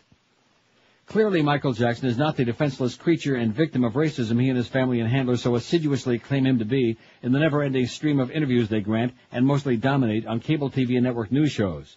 And in real life, he doesn't speak in the falsetto he employed most recently in the controversial 60 Minutes interview on CBS in December, when he was asked only very general questions relating to the current case, and when he charged that he had been injured by the Santa Barbara police during his arrest. People who have spent time with Jackson report that he has a soft but normal guy's voice, in the phrase of one person. Since his charges of police brutality have largely backfired, his side is once again claiming that the family accusing him now is only out for money, and that Santa Barbara County District Attorney Tom Sneddon, who along with L.A. County officials investigated him in '93 but didn't bring charges, is out for revenge. Those are the twin spins held by Jackson supporters, whether they coincide with the facts or not. The 10-year-old boy had been given only a few weeks to live, and Michael Jackson was number 3 on his wish list of people he wanted to meet. Adam Sandler was first, and then Chris Tucker. But at just the moment in 2000 when he was being asked to come up with the names, Jackson's image happened to be on MTV in his hospital room, and he pointed to the screen and told his friend Jamie Masada, owner of LA's Laugh Factory, I want to meet Michael Jackson too. In order to get the boy who weighed only 60 pounds to eat, Masada would say, you've got to get better if you're going to see Adam Sandler. The Hispanic boy from East L.A. had been operated on for an 8-pound cancerous tumor on his left kidney. His spleen and kidney had been removed, but the cancer had spread across his lungs and liver. He hadn't taken to chemotherapy well, and his blood type was the rare O-negative CMV negative. He had sores in his mouth and couldn't keep any food down. He started to eat cantaloupe and ice cream, but after 2 spoons he started vomiting blood, Masada recalls. Would you try again, Masada begged him. If you eat, you can meet anyone you want. The boy gradually got better, and after several months, Masada, who visited daily, took him in his wheelchair to the Laugh Factory on Sunset Strip, where the comics on stage took special notice of him. Some of them also did benefits for him, and anyone who donated blood got into the club free. Masada, a charitable Iranian immigrant who arrived in L.A. at the age of 14, sponsors the Laugh Factory's comedy camp during the summer. The program helps underprivileged children turn their pain into laughs by having them do stand-up routines under the tutelage of well-known comedians. The boy in question, along with his younger brother and older sister, had participated in the camp. Masada phoned Neverland, told whoever answered to try to watch a local TV broadcast that night about the blood drive for the boy, and asked if Michael Jackson would call to cheer him up. 2 days later, Jackson called. At that time, the boy's parents, who had married as teenagers, were in their early 30s and still together, but in a volatile household where money was always short. One Saturday in last December, I visited the gritty East L.A. suburbs where the family had lived. In a yard sale at El Monte, where the boy's maternal grandparents reside, used clothes and toys priced at 50 cents and $1 were displayed Mercado-style on lawns and across bushes. What is that? Market style. I see. Like an open-air market. Thank you very much. Many people spoke only Espanol and would say little about the family. There were no drawn curtains and a no trespassing sign on the grandparents' door. To the lower middle-class people with little education who lived in these smog-filled streets, Neverland, with all its enticements, must seem like an incredible dream. Both parents accompanied the boy, along with his sister and brother, to Neverland in August 2000 to meet Jackson. The father also went with the boy to have lunch on the Sony lot with Adam Sandler, who introduced him to Rob Schneider. Chris Tucker, according to Masada, became kind of a mentor to the boy, outfitting him in a Nike clothes. The boy in turn took Tucker to Neverland to introduce him to Jackson.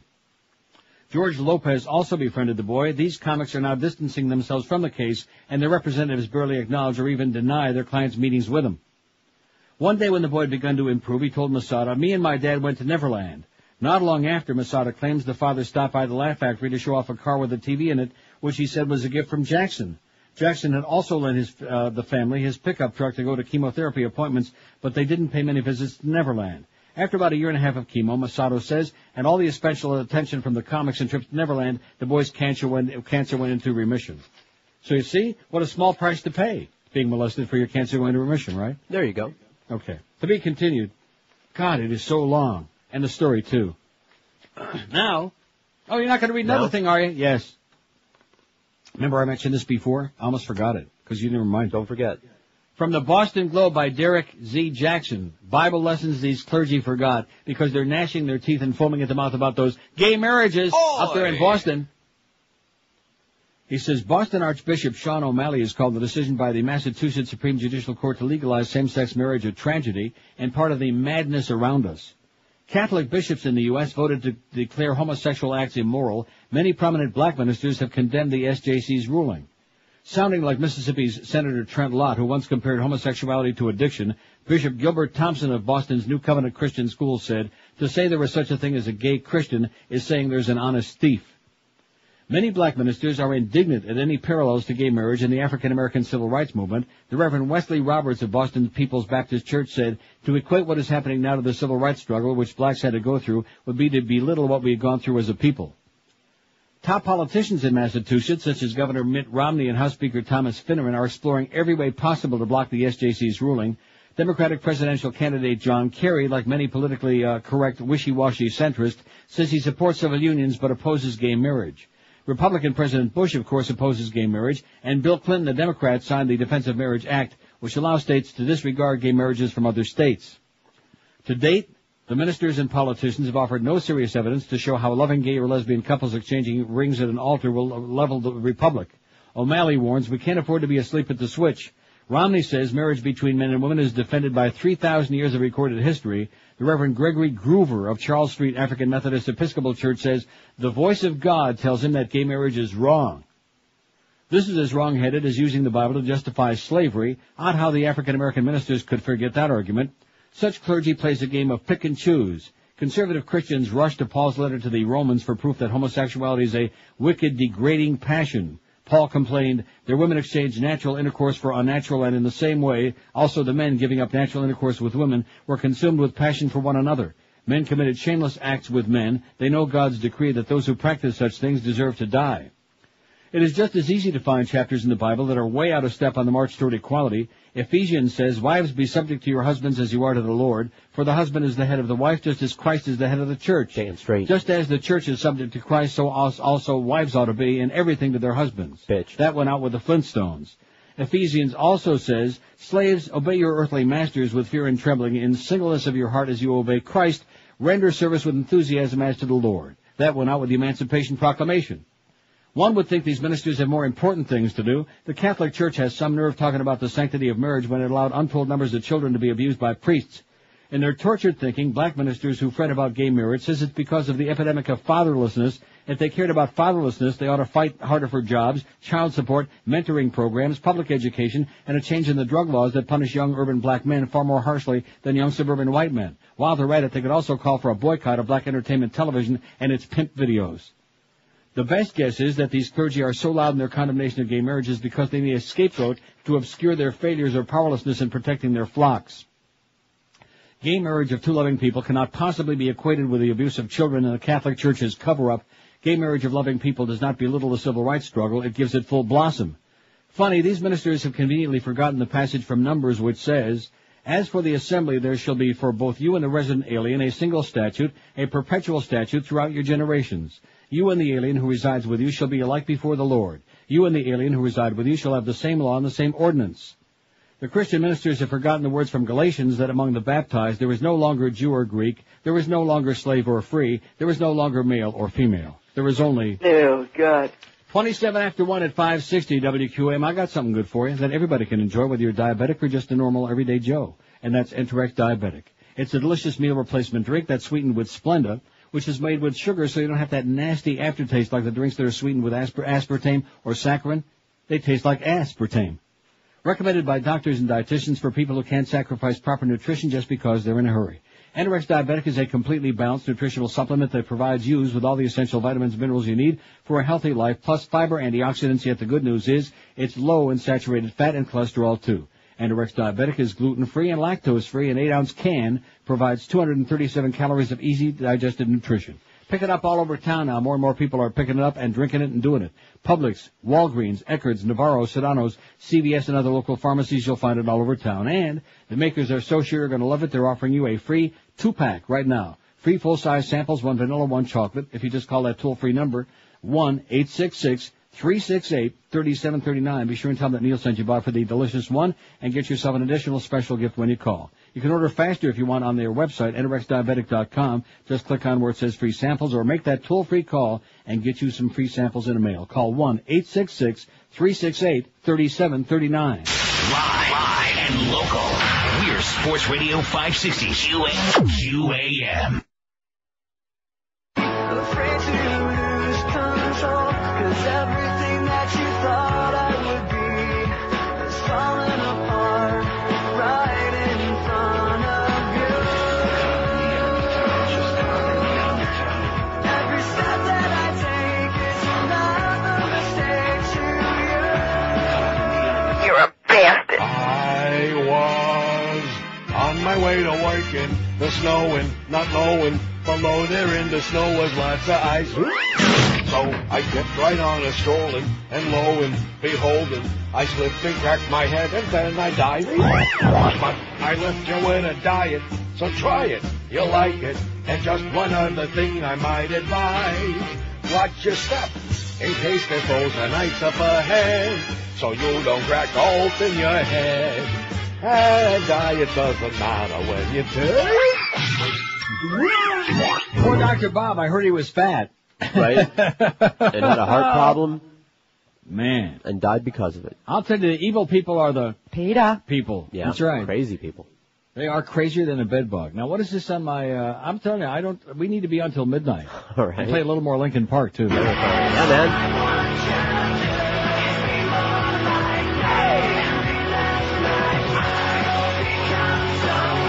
Oh, I like that story you just emailed me. An 18-year veteran of the Palm Beach County Sheriff's Office is accused of stealing wallets of cash from 6 men during traffic stops. Right. What a great way to make a living. He was marauding the Guats. In one case, threatening to arrest a man who questioned him about the missing money and threatening to have him deported. Happens to me all the time. On Tuesday, Deputy James Takatikos, sounds 41, resigned and was charged with grand theft, a third-degree felony. He's accused of stealing more than $7,600 from Guatemalan and Mexican guys while he was on duty. Isn't that great? Duty. while he was doing his duty. That's another thing in Palm Beach. Jesus, there's so many. I got one piece of good news amidst all the Kerry business that's going on and everything else. Harvard approves student sex magazine. Oh, thank God. Don't let Michael Powell. See, that's going to be next. Oh, look at this. I can't believe it.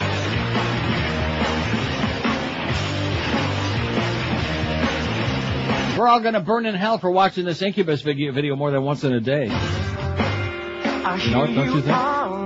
Don't you need? Wow. Anyway, see, right after they finish with the cable and with the satellite and everything else, then it's going to be the anything in print, books, magazines. Right. They might have to burn a few of those books. That's correct. And some of the people who wrote them, too. Mm-hmm. We're going to be burning witches at the stake in Salem again. Harvard University has approved a student magazine about sex. Oh, my God. That will feature art, sex advice, and fiction, as well as photographs of undressed Harvard undergraduates. All right. We are aware of the fact that some segments of the population would find the contents distasteful, said Associate Dean Judith H. Kidd, no relation to Trevor Kidd, a member of the 14-person board that approves all student organizations. However, the committee considered this to be an issue of freedom of speech. And my question would be, what's that? I don't know. Never heard of it.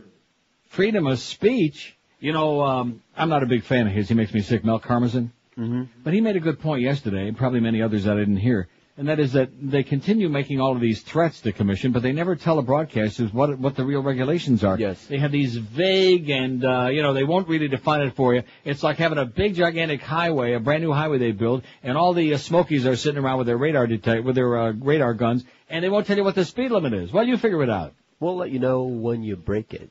Right.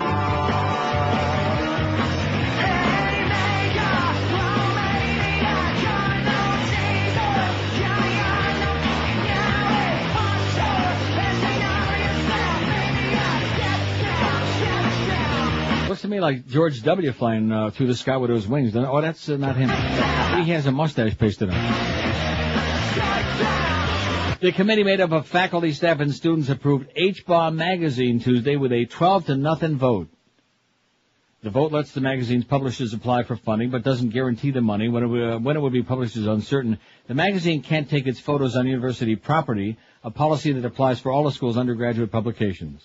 Vassar and Swarthmore colleges also have sex-themed magazines, though H-Bomb is the first such publication for Harvard.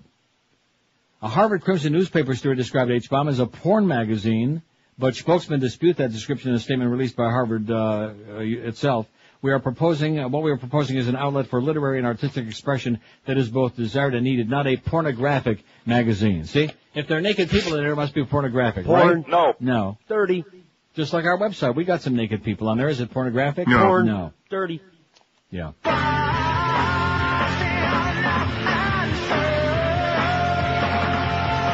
I think I saw the three wise ladies on this video there sometime, too. Wise guy. 5670560, pound 560 on the AT&T and Verizon wireless line. What do you think is the best recording artist or group of the past 10 years? Dave Matthews Band is so far ahead they're winning hands down your pants. Not even close. WQAM, hello. Hey, Neil, how you doing, bud? Okay. I got a name for you, Paul, man. Yes, sir. 311? 311. Yeah. Might have to look that up. Not very popular. They're a good band, but... How long have you been around? Not 10 years, but they don't get much airplay. That's the problem. Okay. Not anymore. And I got a couple of things, too. You know, I was watching that Spanish channel last week, and they show actual nudity on that channel. Actually, Pluck the Magic Twangers you said last week. Excuse me. Excellent. So I don't know why they don't get on them also. Now, they don't speak the right language, man. We don't care about them. They can say or do whatever they want. Right. I got one more thing, and I'll Those let you go. nipples in Spanish are decent. Right. Go ahead. I was driving down Sample Road a couple of months ago, and I seen something on a billboard you might like. It was funny, from a church. It said, God accepts email, so figure it out. They're now starting to advertise it. God accepts what? God accepts email. I didn't get on your knees. Oh, knee with a K. All right. Yeah. Oh, And my God. It actually said that, and I wanted to call you a couple of months ago, but I got nervous, so I called you on the phone. So. That's enough to make me drop a big load right in this chair. In fact, I think I just did. Have a great day, Pally. You too, buddy. Thanks. How do you like that? God accepts an email.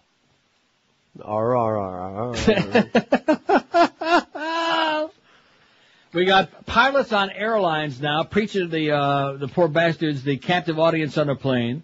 We got Farbissina going putting up billboards over about God does this and God does that, and God accepts knee mail, as in get on your knees, which of course the priests have a lot of practice saying that. Man. And in the meantime, everything's going to hell in a handbasket. I think the crazy people have taken over America. Absolutely correct, sir. Wow.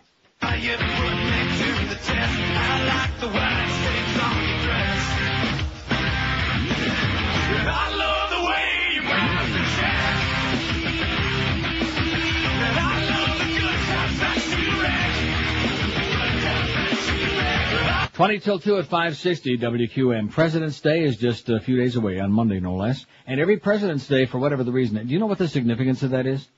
Day off? No, I don't mean that. I mean the fact that they run the mattress sale every President's Day, all the bedding in department stores. I guess because George Washington was the father of our country and he slept around. I don't know. Anyway, every year at this time, the bedding in department stores run the phony sales. They double the price, then they say, look, we're giving you half off, and it's right back to where it started. If you don't want to get sucked in by that crap, if you want real rock bottom prices on the best mattresses going every day, 365 days a year, you know what to do. What I've been doing for years, and George be doing, and Boca Brian and Miguel, and even the youngsters Fat Boy, just make one easy call to 1-800-MATTRESS, dial a mattress, and you'll be sleeping like a baby for years to come. No phony sales, no bait and switch, no rip-offs, just everyday serious rock bottom prices on the best mattresses going anywhere. Sealy, Serta, Simmons, King Coil, Tempur-Pedic, and now even Stearns and Foster Hewitt.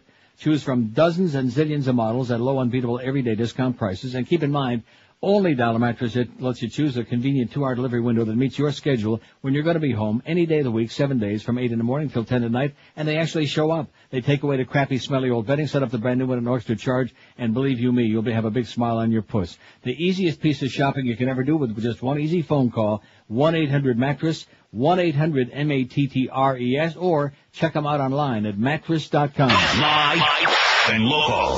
This is Sports Radio 560. QAM. Congratulations, get a life. In toy stores now, the Janet Jackson topless doll comes complete with tearaway Velcro top. Mom, I can see Janet's boobies. Hey! They're cool! The Janet Jackson topless doll. They're naked! The lady's all kinds of naked. But naked is good. That's sassy. And coming soon, the Michael Jackson tearaway Velcro nose. I got your nose. 145 at 560 WQAM. Just in case you missed this earlier, Miss Drudge is foaming at the mouth. A world exclusive, no less, must credit the Drudge Report. Did I just credit the Drudge Report? I think I just did. Okay. Campaign drama rocks Democrats. Kerry fights off media probe of recent alleged infidelity. Rivals predict ruin. Oh, my God. A frantic behind-the-scenes drama is unfolding around Senator John Kerry and his quest to lock up the Democratic nomination for president. The Fudge Report can reveal. Intrigue surrounds a woman who recently fled the country, reportedly at the prodding of Kerry, the Drudge Report has learned. A serious investigation of the woman and the nature of her relationship with Senator Kerry has been underway at Time Magazine, ABC News, The Washington Post, The Hill, and the Associated Press, where the woman in question once worked. A close friend of the woman first approached the reporter late last year, claiming fantastic stories that now threaten to turn the race for the presidency on its head. In an off-the-record conversation with a dozen reporters earlier this week, General Wesley Clark plainly stated, Kerry will implode over an intern issue. 3 reporters in attendance confirmed Clark made the startling statements. The Kerry commotion is why Howard Dean has turned increasingly aggressive against Kerry in recent days, and is the key reason why Dean reversed his decision to drop out of the race after Wisconsin top campaign sources tell the infamous Fudge Report. Now, USA Today says today, in fact, I don't know if I have time, okay? Okay. Because I got 2 of them, one from the New York Daily News, one from USA Today. See, I think what we're discovering is that they're all a bunch of scumbags, so let's start all over again, and we'll elect Michael Moore. We'll just appoint him. Okay? All right. Michael Moore for president, and Martin Sheen for VP. He can hang out in the West Wing. USA Today reports as Texas Governor George W. Bush prepared to run for president in the late 1990s, top-ranking Texas National Guard officers and Bush advisors discussed ways to limit the release of potentially embarrassing details from Bush's military records, a former senior officer of the Texas Guard said yesterday. A second former Texas Guard official who spoke only on condition of anonymity was told by a participant that commanders and Bush advisors were especially worried about mentions in the records of arrests of Bush before he joined the National Guard in 1968, the second official said. You following this? No. Should I read that again? Could you? A second former Texas Guard official who spoke only on condition of anonymity was told by a participant that commanders and Bush advisors were especially worried about mentions in the records of arrests of Bush before he joined the National Guard in 1968. You don't mean those DUI instances? Bill Burkett, then a top advisor to the State Guard commander, said he overheard conversations in which superiors discussed cleansing the file of damaging information. Cleansing. The White House dismissed Burkett's charge yesterday. It is an outrageously false statement, said White House Communications Director Dan Bartlett, who handled the records in the late 1990s as an aide to Governor Bush. Administration officials dismissed Burkett as a disgruntled former guardsman who had a falling out with his superiors. Two forms in Bush's publicly released military files, his enlistment application and a background check, contained blacked-out entries in response to questions about arrest or convictions. Bush acknowledged in biographies published in 1999 that he was arrested twice before he enlisted in the Air National Guard, once for stealing a wreath and another time for rowdiness at a Yale-Princeton football game. The nature of what was blacked out in Bush's records is important because certain legal problems, such as drug or alcohol violations, could have been a basis for denying an applicant entry into the Guard or pilot training. Admission to the Guard and to pilot school was highly competitive at the time, the height of the war in Vietnam. The National Guard cited privacy as the reason for blacking out answers. The full unmarked records have never been released. Bartlett didn't respond Wednesday to a request to release the records with nothing blacked out, which Bush could do as the subject of the records. Bartlett says that the State Guard commander, Major General Daniel James III, discussed cleansing Bush's military files of embarrassing or incriminating documents in the summer of '97. At the time, Burkett was a lieutenant colonel and a chief advisor to James. He says he was just outside James' open office door when his boss discussed the records on a speakerphone with Joe Albaugh, who was then Governor Bush's chief of staff. In Burkett's account, Albaugh told James that Bush's press secretary, Karen Hughes, was preparing a biography needed information on Bush's military service. In an interview, Burkett said he recalled Albaugh's words, "We certainly don't want anything that is embarrassing in there." Burkett said he immediately told two others about the conversation and noted it in a daily journal that he kept. The two officers, George Kahn and Dennis Adams, confirmed to USA Today in 2002 that Burkett told them of the conversation within days. Soon afterward, there was a series of meetings of top commanders at Texas Guard headquarters at Camp Mabry. Bush's records were carried between the base archives and the headquarters building, according to Burkett and the Second Guard official who was there. The meetings were confirmed in a 2002 interview by USA Today with William Leon, who was the State Guard's Freedom of Information officer in the 90s. He was involved in discussions about what to release. Leon declined to comment on the substance of the meetings except to say, "We were making sure we released it properly and we made sure we did it in a timely manner." Contacted at home Wednesday night, he refused to talk to a reporter. He even said, "Don't ever call me again at home. I'll call your publisher and sue you." Got that? Got it. Burkett first made his allegation just before the 2000 election when it was carried on some internet sites but went largely unreported by the mainstream news media. The issue resurfaced yesterday in the Dallas Morning News as Bush's military record took center stage in the presidential campaign again.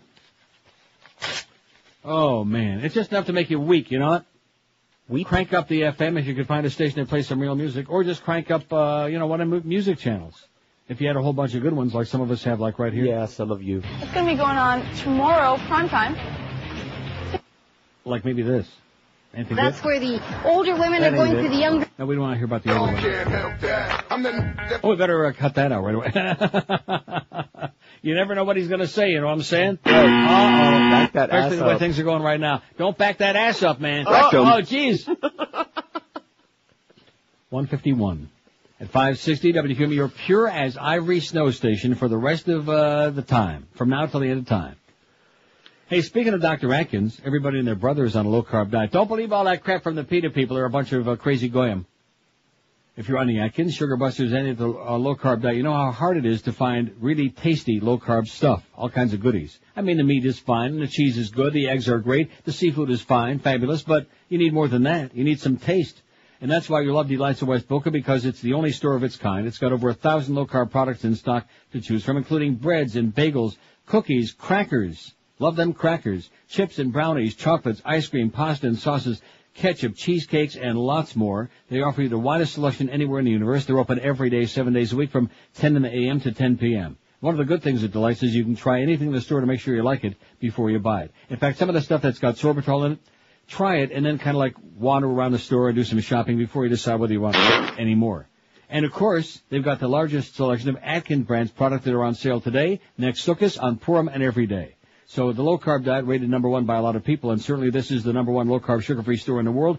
Delights of West Boca on the northeast corner of Glades and 441, right next to Boston Market, who amazingly are still in business. Call them toll-free at 1-877-LOW-CARB, LOWCARB, or on the web you'll find more info at lowcarb.com.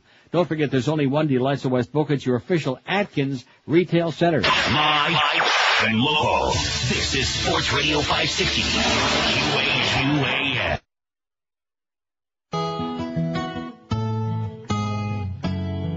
You call that a penis? Bill cigars in Monica's vagina.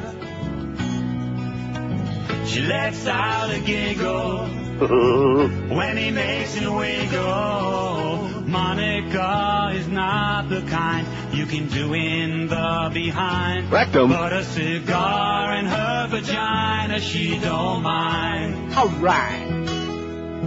Well, he don't know where a stogie goes. I can see how there was some confusion between humidor and humid whore. And in Arkansas, the term cedar box means saw her naked. Stars report can lead to going blind. Now Clinton, he was working hard, late nights in the ovary office, working on a practical joke. He took a Macanudo, put an exploding load in. Poor Monica was blowing rings of smoke. Bill cigars in Monica's vagina. She lets out a giggle every time he makes it wiggle. Monica is not the kind you can do in the behind, but a cigar in her vagina, she don't mind. Oh, people feel that Hillary's been made a fool of by her husband. Feel that Hillary was wronged. Up in the Lincoln bedroom, she was moaning, moaning. Al Gore was doing her with Bill's old bomb. Bill cigars in Monica's vagina. She lets out a giggle every friggin' time he makes it wiggle. Monica is not the kind you can do in the behind. Rectum. But a cigar in her vagina, she don't mind. Oh, Candy is dandy. Yeah, Dutch Master is faster. Oh, yeah. What you gotta do is take a Tipperillo and put it in a Brillo. Yeah, yeah, yeah, yeah. Oh, now a cigar in her vagina. Yeah. And I'll tell you one thing, if I ever have to see another farting horse in a TV spot, isn't it amazing? Ever been behind a horse when it farted? As a matter of fact, no. I have seen horses like drop the big loads. It's a track that goes on all the time. Anyway, if you're a harness driver, you don't want to be sitting too close. Here's the deal. Who do you think is the best recording group to come along in the past 10 years? Dave Matthews Band 119. Wow. Outkast 42, Radiohead 40, Shania 38, Pearl Jam 32, Foo Fighters 32. That's great. Shockingly surprised. Norah Jones 32, Eminem 31, Counting Crows 27, Linkin Park 23, Coldplay 17, Kid Rock 17, Shakira 13, and down from there. Limp Bizkit pretty limp with only 11. Mad Dog's coming up along next. Now, when Willie Williams gets out, he's going to be on like from 2 to midnight. And then I'll tell you that Jason Williams only is like a good guy but misunderstood. Bye, bye, bye! The Neil Rogers Show on 560 WQAM, Miami, Fort Lauderdale. Daddy, you shithead, where's my gun? I don't know.